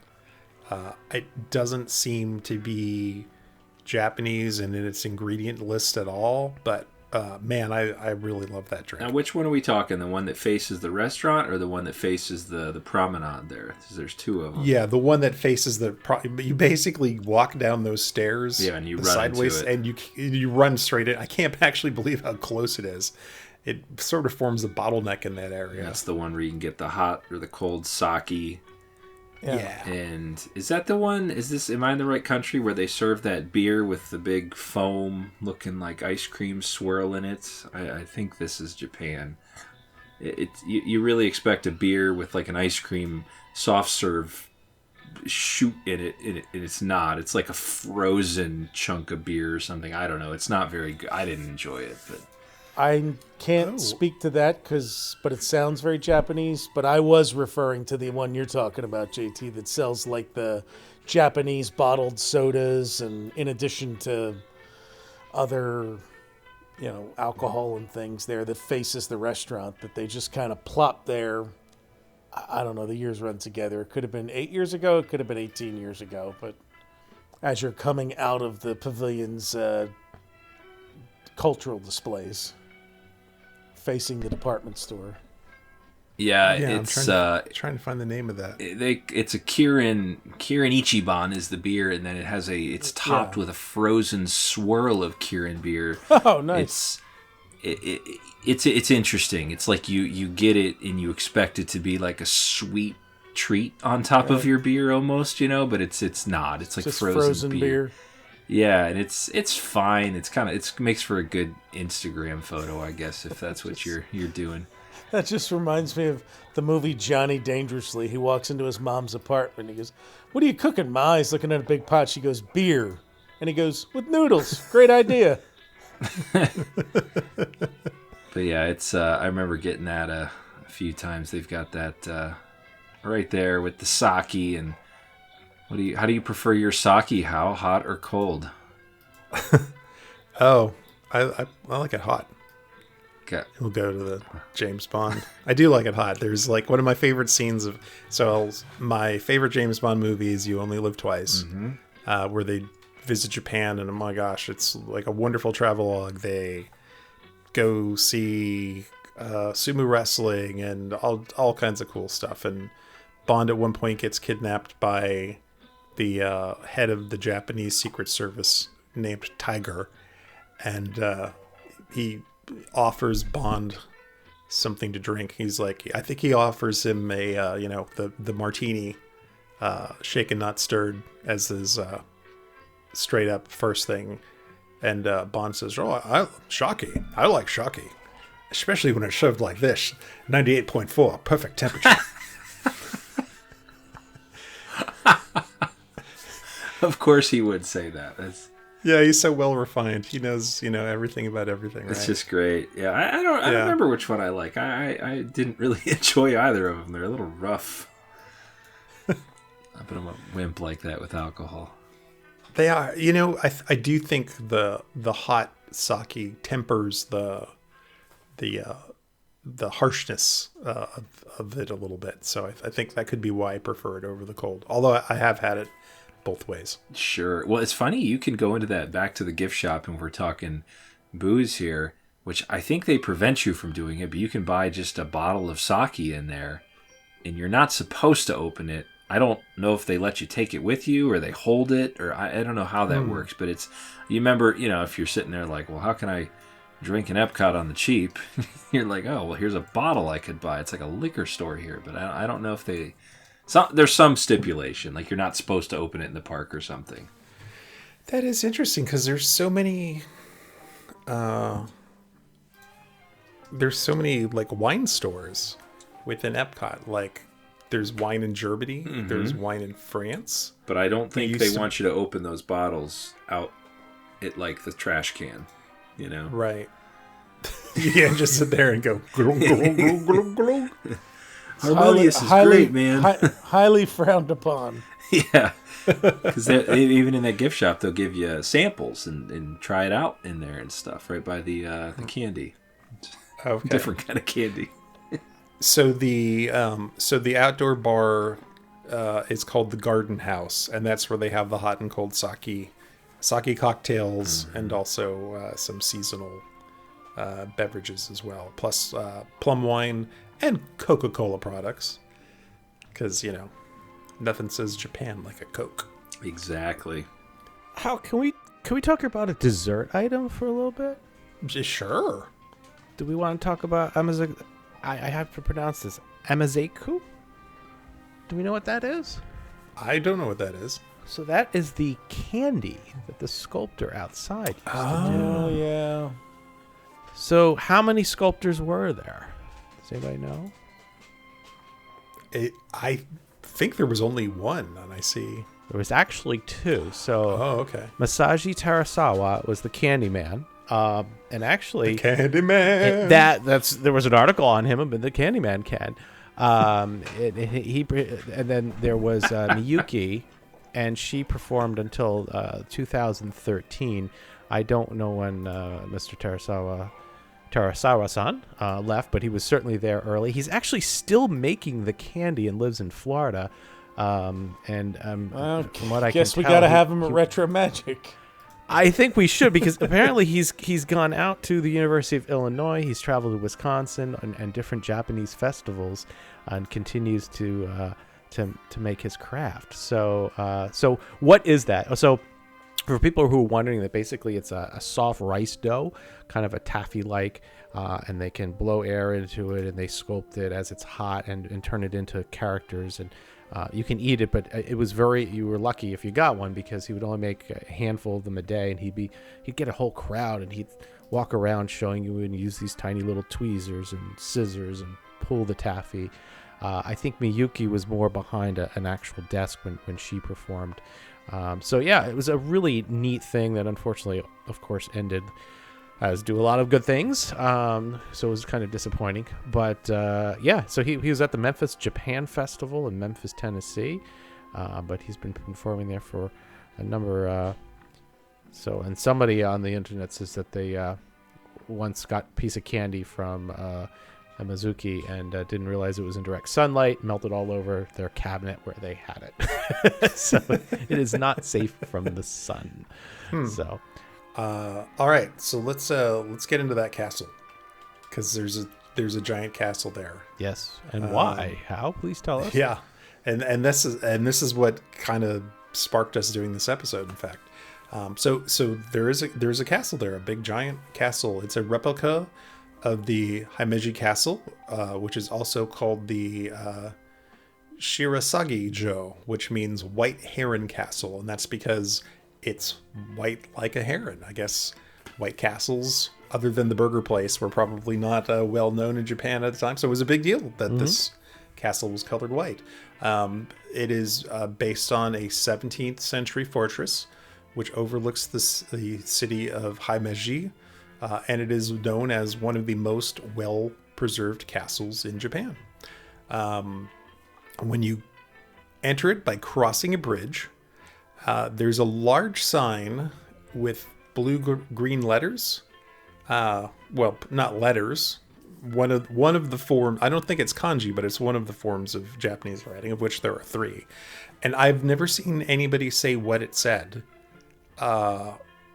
And so, in all the articles that are online, I've never seen anything that says what it means. And so I used the translation feature on my phone, and I found out the sign says hello. So I wonder if that was a Michael Eisner edition. So as you go through those gates, and on 2 sides there's just these enormous sculptures of like what I assume are samurai warriors on horses. Certainly some kind of warrior, which is neat. Originally those were supposed to be restrooms, but I guess they decided to put them somewhere else, and they put the warriors there instead. And then you go across the moat, which is really cool, and you walk into what was supposed to be the location where the show Meet the World was going to play. And actually, to backtrack that a little bit, let's talk a little bit about, let's talk about what's there today, and then we'll talk about what should have been there. What is there today is another way to get into the store, which was always intended. But also, if you make a left-hand turn, you go into what was supposed to be a service area and cast member bathrooms. And there's just a lovely little art display there, which is exactly what JT was talking about, bores him to death half the time. So it's the Bijutsukan, the fine art exhibition building. And that word was first used to mean art exhibition building for the first time in 1877, when the first National Industrial Exhibition was held in Ueno, Tokyo. So yeah, it was kind of a late addition. There was supposed to be a big attraction there, and it didn't really happen. So I think someone just kind of put together an art show, got some artifacts, and transformed it into a space. The first display there was called Living Gifts of Japan. It ran from October 1st, 1982 to the summer of 1984. It had, I think, 2 items as sort of the main draws to get you there, which was an authentic Bunroku doll and a genuine Raku bowl, which were 2 examples of the finest of traditional Japanese artwork. The Bunraku doll was on loan to World Showcase from the University of California, UCLA. Was made of wood and stood 4 foot tall. It is a centuries-old tradition handed down from artisan to artisan. Artists who work in this media are rare. There's usually only 2 or 3 in Japan at any given time. The dolls take about a year to make, and they are used in performances of Bunraku theater, which is a old form of theater in Japan.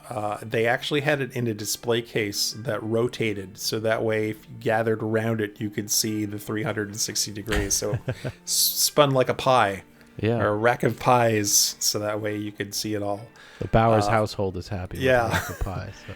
And then the other thing to look at was a sample of raku pottery, which is made from slabs of clay rather than being spun on a potter's wheel.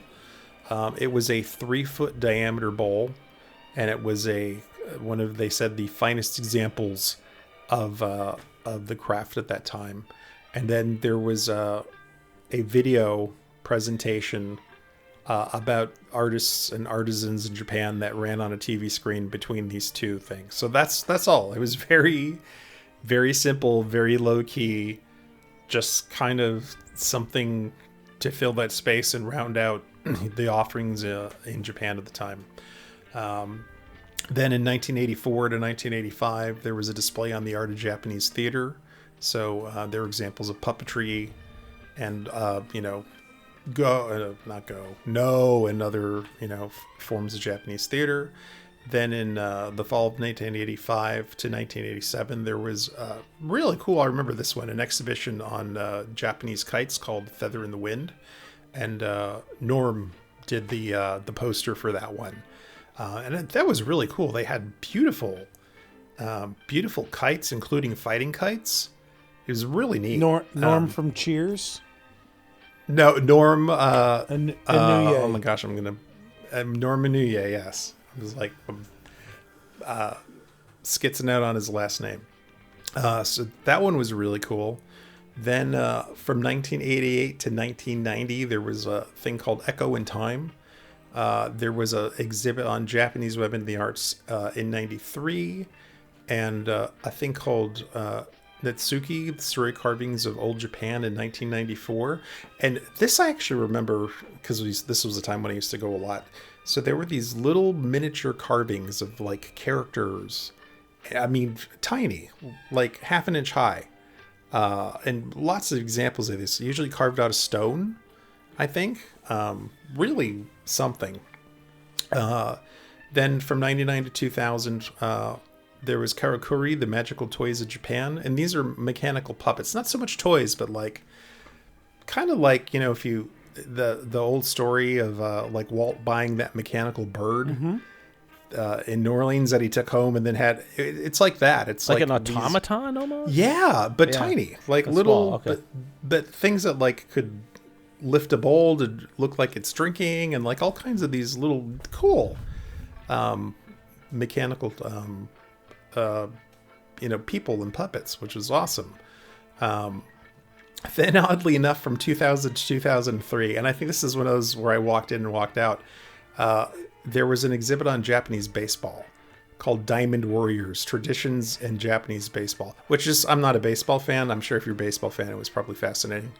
But not being one, that was one of the ones that didn't hold my personal attention.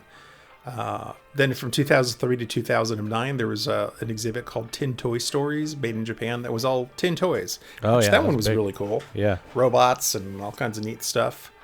And then more of a sleeper in 2009, 2010 was a thing called Timeless Beauty, the World Heritage Sites of Japan. And it was mostly videos and just some displays about, some of the castles and some of the things that actually existed that the EPCOT Pavilion was based on.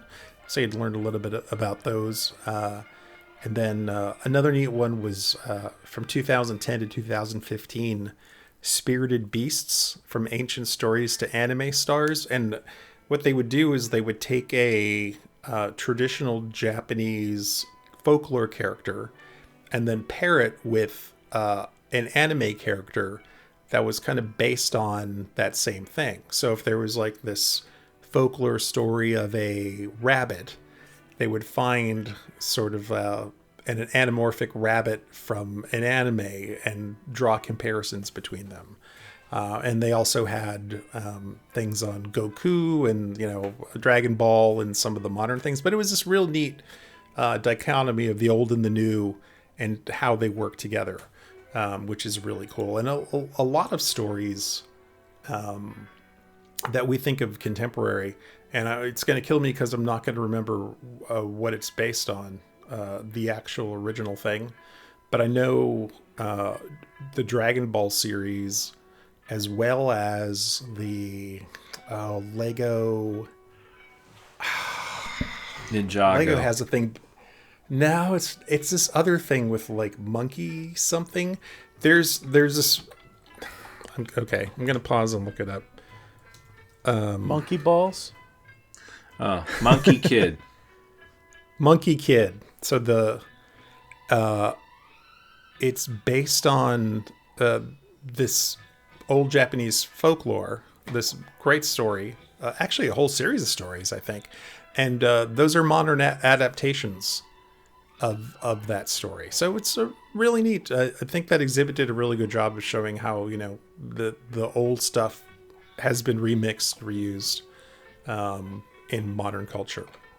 And then, of course, in 2015, which I think Michael Crawford was involved with this. Is that right? Yes.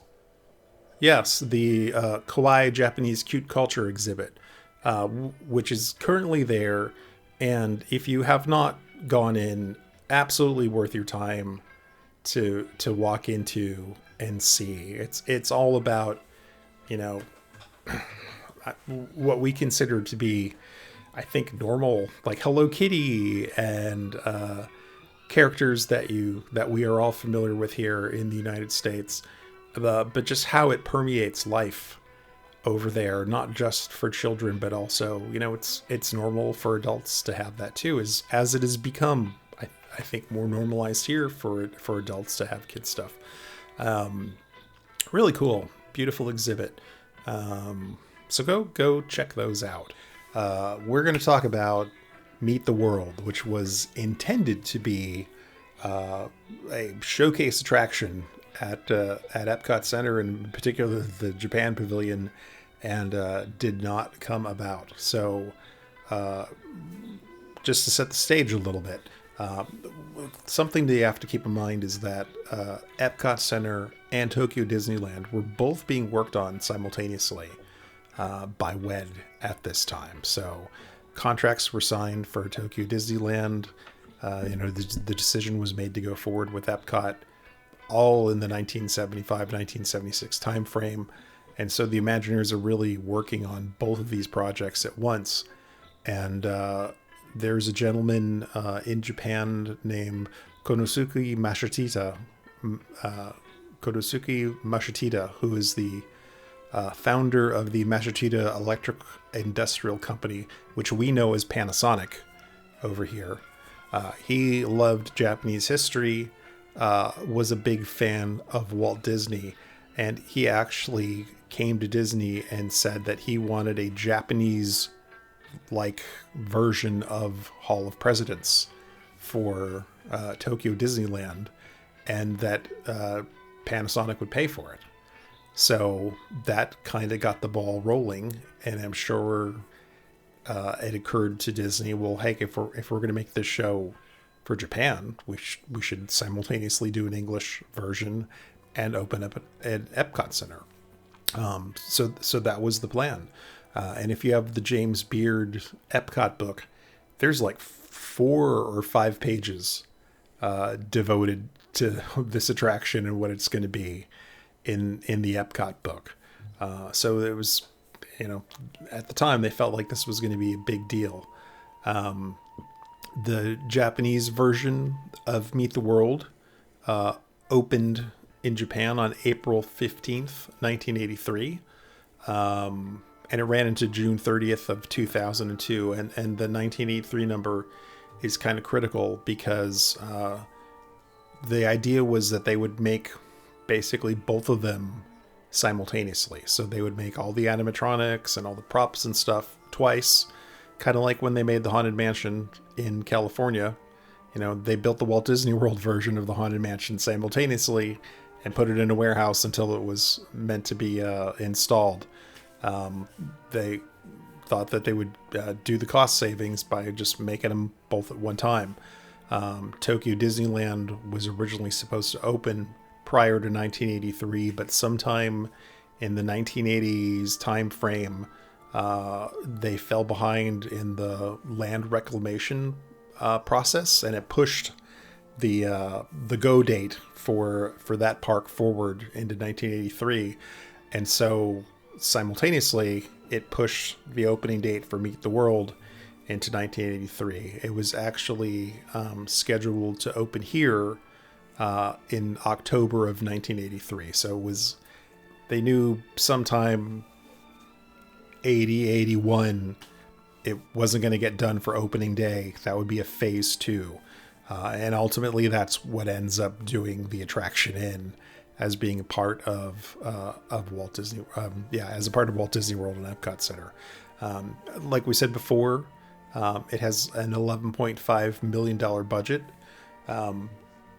It's really an interesting attraction. There are some videos of this on YouTube because it got into the 2000s at Tokyo Disneyland. You can find some pretty decent versions of it on YouTube, shot in the later years. And Martin's Vid has done a great job of taking sort of the best of many videos, but overlaying the English version of the soundtrack so you can actually watch the show and enjoy it. Apparently, in the back row of the Japanese version, there were like earphones or phones or something that you could pick up and you could listen to the show in Japanese. And so somebody recorded, that version with one of the little suction cup induction recorder doohickeys. And then he married the Japanese video with the English. It's a little late, but I'll clarify for people listening at home. What Hal meant to say was you could actually understand it, not enjoy it. You could probably enjoy it in either language. And in the back row, the earphones played it in English, not in Japanese. Oh, isn't you that... said okay. Japanese, so... Which would just confuse people because the whole show was in Japanese. So yes, so the entire show is Japanese. With those 2 corrections, now you get what he meant. Thank you. It is getting late, and I didn't get any sake tonight to start off. That was my first mistake. What temperature would it be at if you got it? Yeah. So. The best way I think to kind of describe the show is if you took the American Adventure and put it inside the Carousel of Progress. So will read to you how Disney describes this in its cast member training. Visitors to the Japan Pavilion in 1983 will enjoy what may well be the most complex multimedia show ever attempted. Called Meet the World, the show features an audio animatronic Japanese boy and girl who are pondering their nation's history. A crane, a traditional symbol of historic knowledge, appears and leads them on a journey through Japan's past, answering their questions as they go along. Because this show was designed originally for Tokyo Disneyland, where the audience presumably would be familiar with Japan's history, show designers put tremendous effort into presenting that history in a startlingly new way. With the innovative, unprecedented use of audio animatronics, live-action film animation, and multi-dimensional staging areas, they have succeeded. What's more, Meet the World will appear in a carousel-style theater, which will rotate the audience to a different viewing area 4 times during the 17-minute presentation. Altogether, the show is a triumph of Epcot Center's Imagineering and promises to be one of the highlights of World Showcase Japan. So, let me try to boil this down into something that makes sense as we talk about it. What they have done is, for seating, it's opposite of the Carousel of Progress here. So when you walk into the Carousel of Progress in Florida, as you would at 1964 in the World's Fair or at Disneyland, the stage is in the center, and the seats are on the outside, and the seats rotate around, and stage same, but you're looking in. It's the exact opposite in here. The seating area was in the middle, and the stage was on the outside. And the benefit to this is that it gave them a tremendous amount of space to be able to stage all this stuff. So each carousel, or say each seating area would seat about 200 people. The stage, conservatively, is maybe 1.5 to 2 times the size of the seating area. So if you picture yourself sitting in the Carousel of Progress, imagine the stage in front of you double the size of the seats that you're sitting in. It's huge. And what this lets them do is an American Adventure style show where there's a projection screen in the very back for background images, and then you have audio animatronics that are on stage in front of that. Then there are scrims, semi-transparent sheets of material in front of those that you can project on. So it's a very multi-dimensional experience, and there are lots of times during the show where there will be, a background, either film or painting, and then audio animatronic characters, in front of that, sometimes interacting with the film, and then a projection of like the crane talk, in front of that, and then audio animatronics of like the kids in front of that. And the first thing that hit me, Hal, was familiarity for us was in Horizons, the effect of the people on the screen, live actors, and then suddenly their animatronic form appearing in the next scene, right. And that is definitely going That's what on. I related it to. I'm like, oh, that was like in Horizons. Yeah. So the story, kind of in a nutshell, as it says, there are these 2 kids. The show kind of takes you from Japan being formed, out of volcanic activity, and then it segues to like a kid as if he's drawing this all out. And there's this real, I don't know if it's the writing from the time, but the sister and the brother have this kind of adversarial, friendly relationship where it's all very like, oh, you're so smart, you learned that in school. But basically it kicks off this idea of he's like, oh, I know how Japan was formed, and I have some questions about, other stuff. And this fully animated Disney-style crane flies in, which was actually done by a Disney animator, and starts talking to them. And she kind of introduces herself and basically says, "Oh, I can take you on a journey to learn more about Japan." And so that's what happens. As the carousel turns, you go to different eras in Japan's history and see little bits and pieces of that.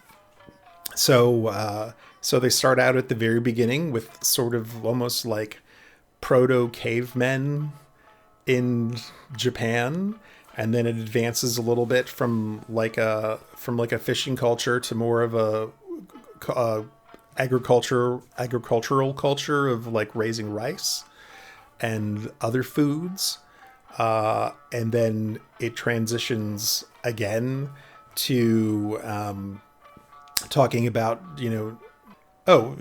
feudalism and people taking control. It shows a prince, and the kids talk about it excitingly, and that's sort of sets up then an ocean journey, and people leaving Japan and going to meet the world.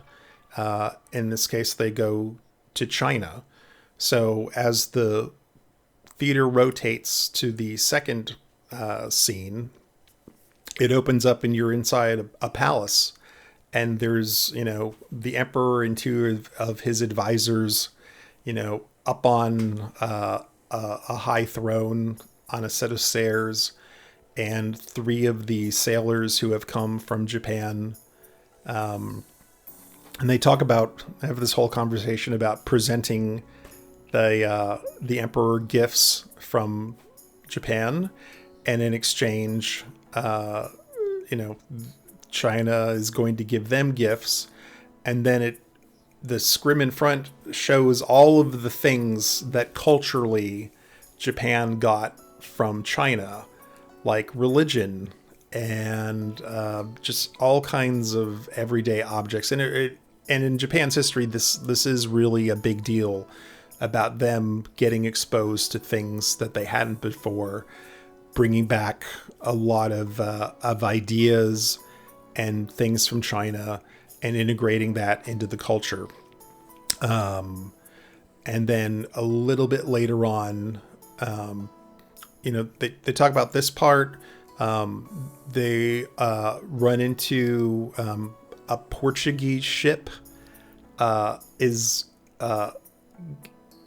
gets what is the word, like if a ship just a ship gets damaged in a storm, and the Portuguese land in Japan, and somehow they have a translator, which I don't know how that works if someone shows up for the first time, but they apparently had a translator that could translate between Japanese. They had the universal translator from Starfleet. Yes, or that fish that you could put in your ear in the Douglas Adams novels. Yes, and so and Portugal did trade with Japan, and it also brings out the introduction of gunpowder firearms to Japan, because they hadn't had that. All of their previous wars were done with swords and arrows and the whatnot. And they sort of imply that the introduction of gunpowder ends the wars between everyone. And I don't know if that's because one group of people got all the guns and that is what sealed the deal. But apparently this influence of firearms radically changed things. This opening up the world to Portugal brought in things like Christianity and missionaries. Apparently this became way too much for whoever was in charge of Japan to handle. And so that's when they close off Japan to the outside world for almost 100 years. And the scene shifts.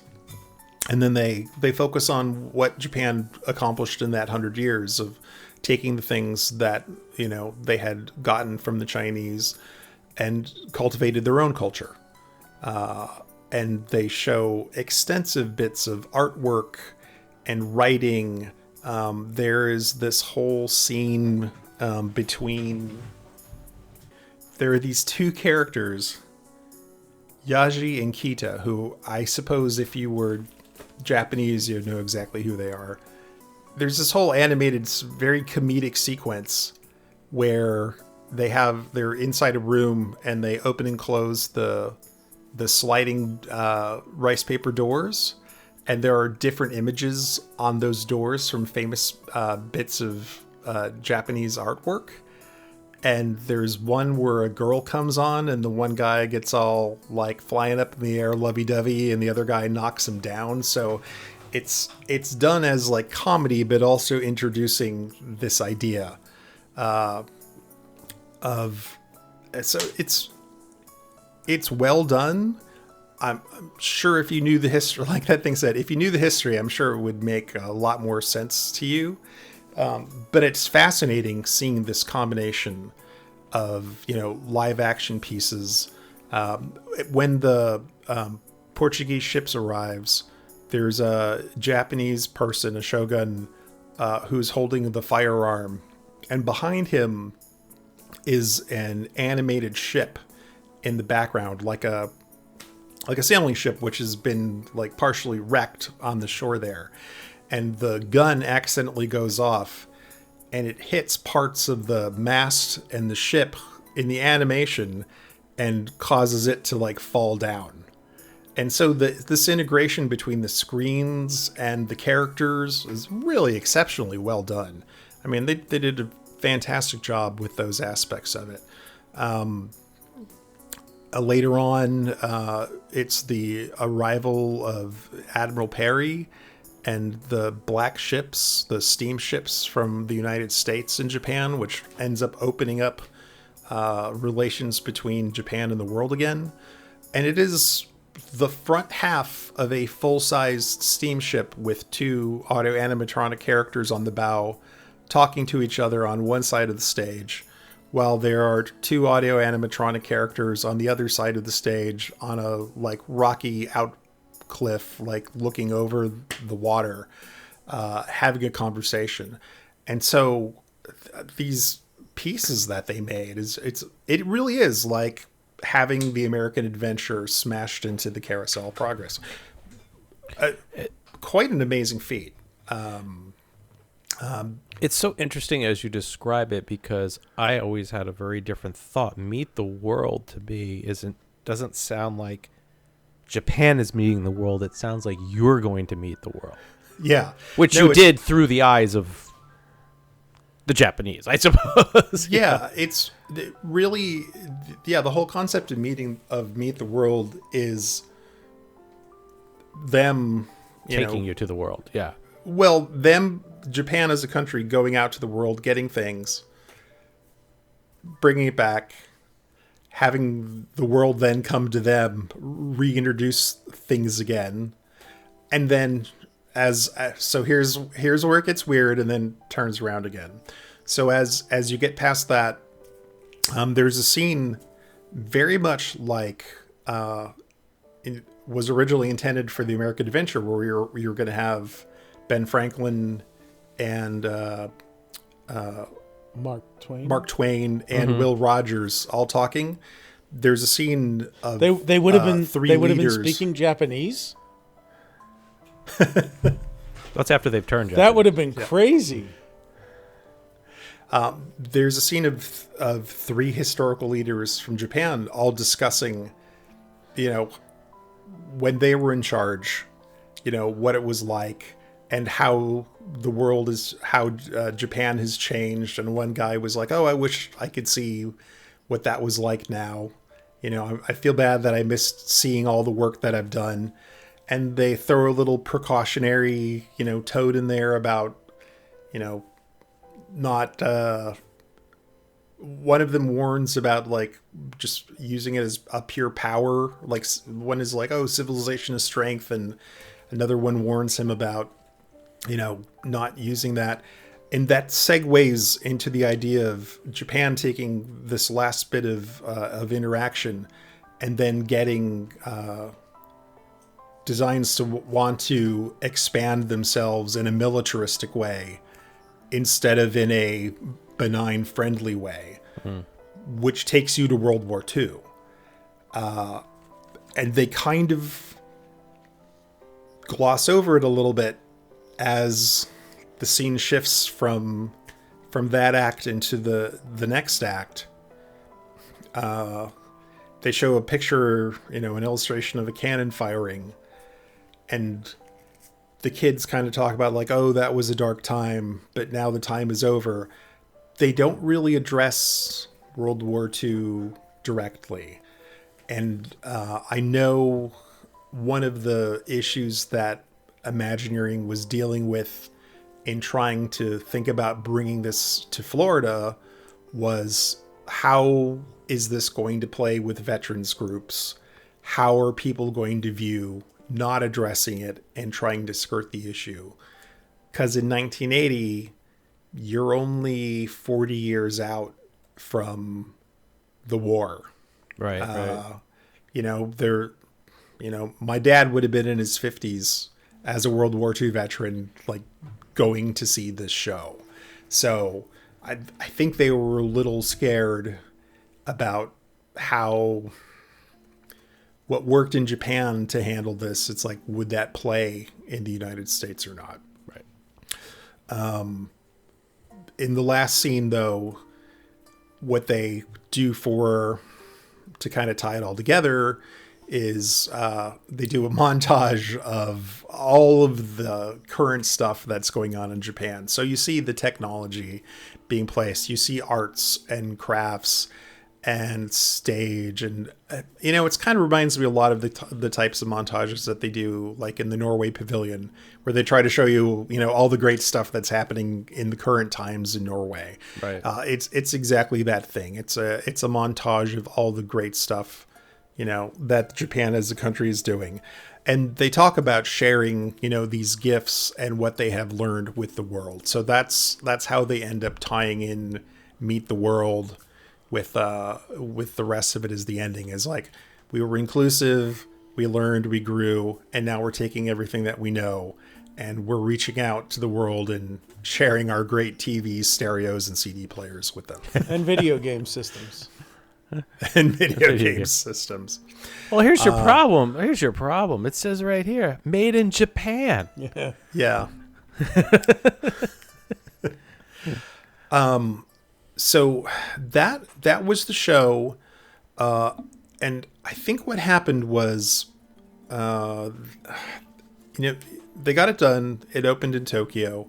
EPCOT was running way over budget.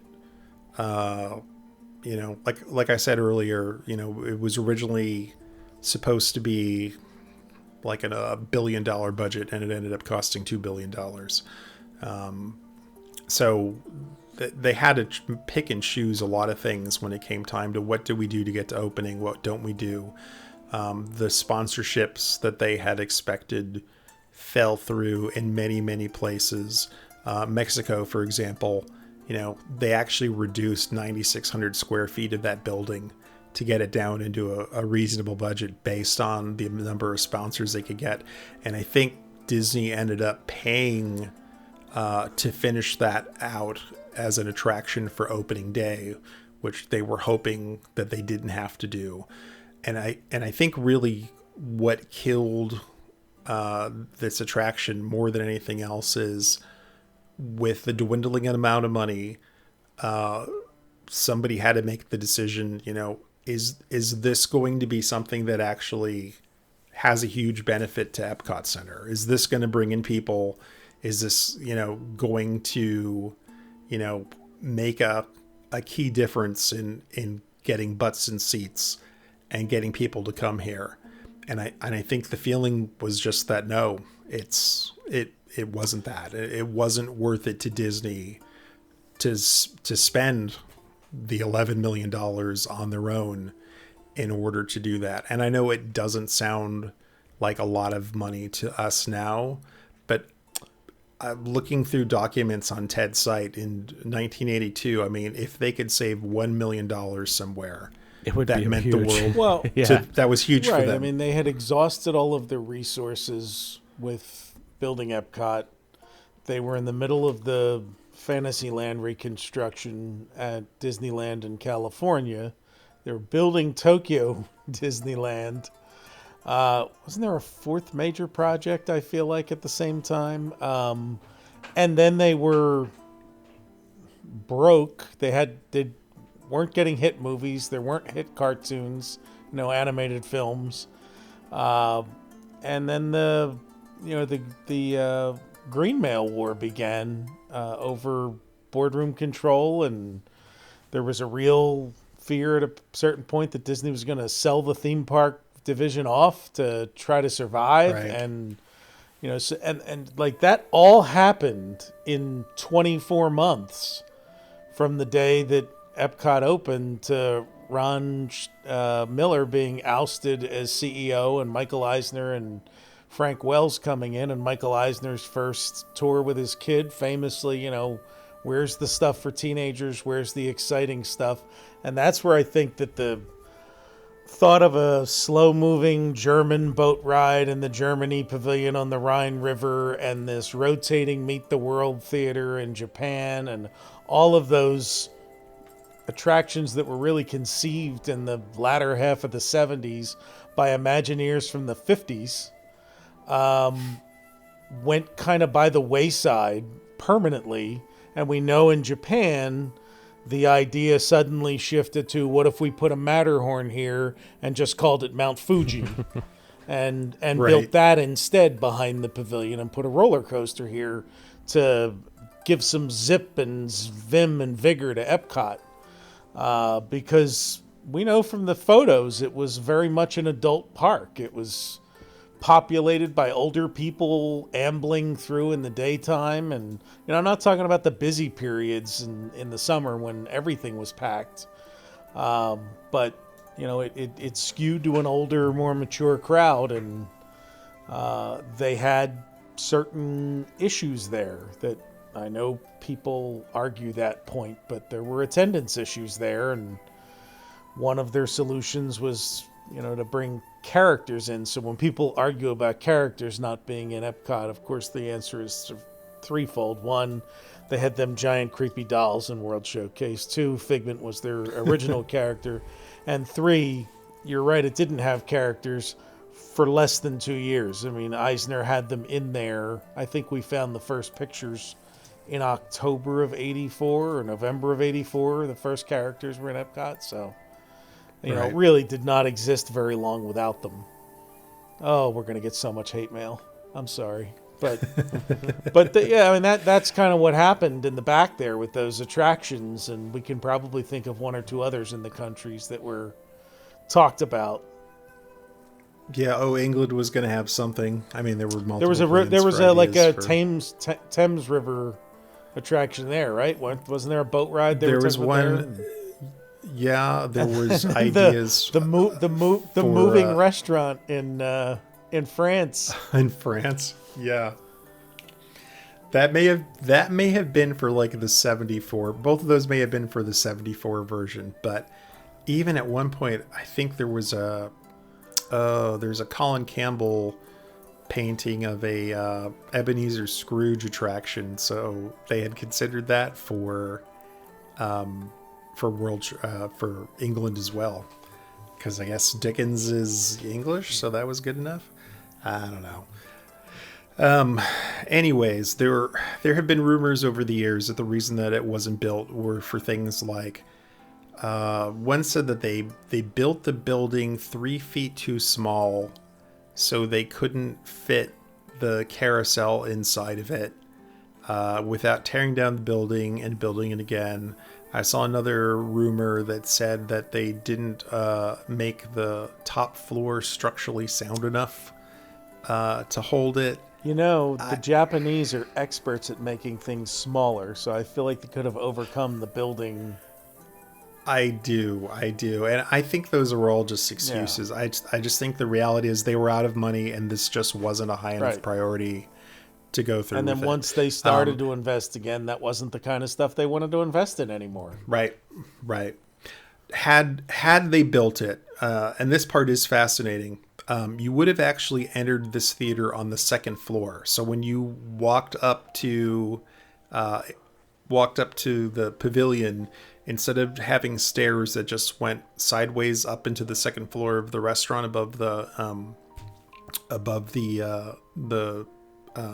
department store, there would have been a staircase that actually took you up to a platform on that level that would have led you across those gates and above the bottom floor, which would have been the exit. And so you would have went in one level up from where you go into the castle today.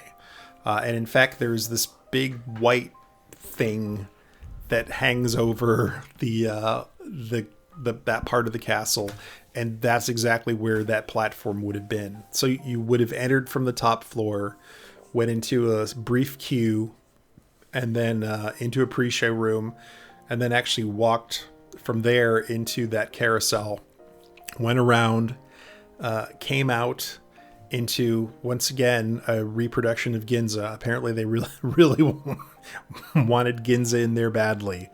And then you would go downstairs in kind of a spiral or a ramp to get to exhibit areas that would be set up for the sponsors.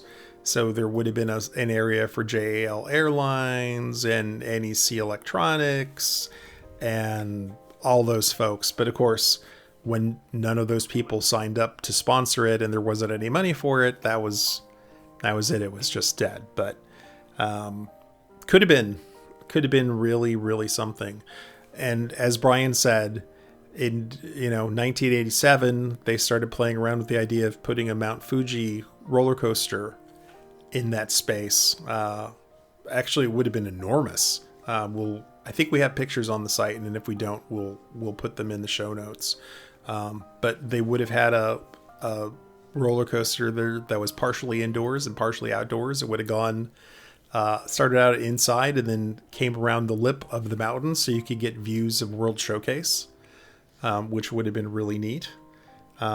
A bunch of artwork for this recently came up for auction, and so there are a bunch of storyboards that we can link to that show some of the ideas. There are things like having look like part of the tracks are broken. I think the idea was to make it again look like a bit like a bullet train style for the roller coaster car, but you would have possibly met a dragon or some other Japanese folklorish monsters on your route. Godzilla. Yeah. Well, so there's always been this idea that like there was some form of an attraction in Japan where you would see Godzilla. And I think this is where the rumors came from. I think but it reminds me a lot of Expedition Everest and Yeti, of how there's this giant Yeti that you go by. I think that idea actually kind of started out from here. And then I wonder how close, or if they were concurrent development, they were working on that never built Switzerland pavilion that had its own mountain roller coaster. Well, oddly enough, there's a couple of videos. One source that I know of for sure is there is a Disney Channel special on the American Adventure, and they show a scene of Epcot Center, and on the model is both the Swiss Matterhorn and the Mount Fuji, like on opposite sides of the American Adventure building. That'd be amazing, wouldn't it? Like, can you imagine that vista? Yeah. You're like, it would. Honey, it's 112, but it's snowing back there. Let's keep walking. I think these are both totally valid things. I don't know why if everyone's so crazy to put coasters in places now, which WDI seems to be. It's like, why not resurrect this idea of putting a roller coaster, a Mount Fuji roller coaster. Kodak is now long dead. We don't have to worry about them getting mad because, Fuji wanted to sponsor something, or there'd be some confusion about that. So I it's a great time to bring that back. Well, I believe, what is it? The Meet the World building has become the carpentry shop, if I recall correctly. It's right. So that was when they knew they weren't going to be able to turn it into anything. That was the first thing. It became the carpentry shop. And I think over the years, the department store and now the restaurants have eaten into that space a little bit more and a little bit more. But whatever's left, I think would still be pretty easy to clear out if you wanted to put an attraction back there. Who knows? Maybe someday, we'll get something. Just not yet. Well, Hal, thank you very much for taking us through everything that is and was and wasn't, I suppose. Man, I still like going back there. It's still one of my favorite attractions. Or pavilions, I should say. To me, it's an attraction just to sit there and relax. So, but that's because I'm getting old and I'm not JT's kids anymore that don't want to go there. You enjoy your time. But as a pavilion, it is one of the more serene ones overall. Yes. And I don't think it's less busy than the other places. But you walk into France. Or you walk into Germany and it's just like wall-to-wall people all over you. Tight. It's very tight. Yeah. That one, even though there's not a ton of space, it just seems like with the little walkways and the little nooks and crannies around, that you're never as jammed in there. It's the same for UK and China. Those were both done very well, where there's a lot of space around all of them to give that. So. All right. Well, how do we? Are you making any T-shirts for this to raise some cash, or what do you got? Oh, I'm gonna have to. Okay. Meet the RetroWDW. Build. It's gonna have a build the Mount Fuji coaster fund. We're gonna start.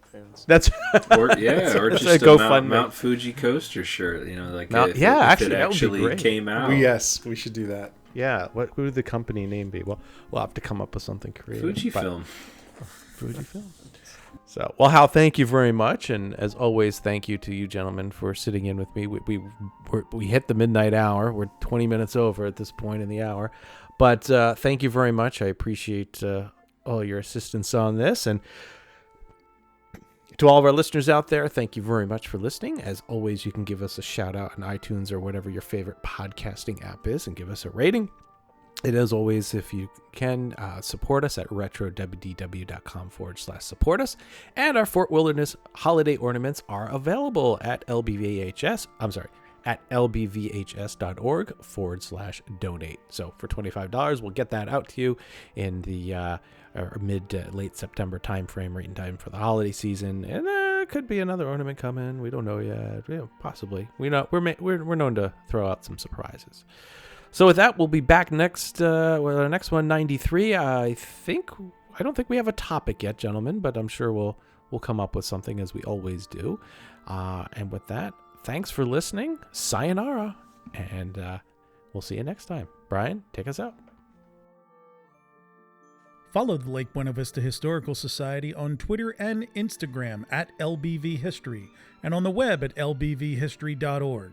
For all things Retro Disney World, including exclusive merchandise, visit us on the web at RetroWDW.com and on Twitter, Instagram, and Facebook at RetroWDW.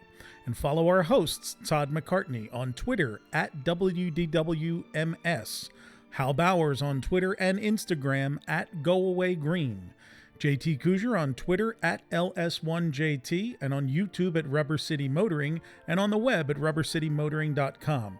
And you can find me on Twitter, Facebook, and Instagram at Brian P. Miles. Retro Disney World is the monthly podcast of the Lake Buena Vista Historical Society, a nonpartisan, nonprofit, tax-exempt 501c3 organization, and is not affiliated in any way with the Walt Disney Corporation or any of its subsidiary or affiliated entities.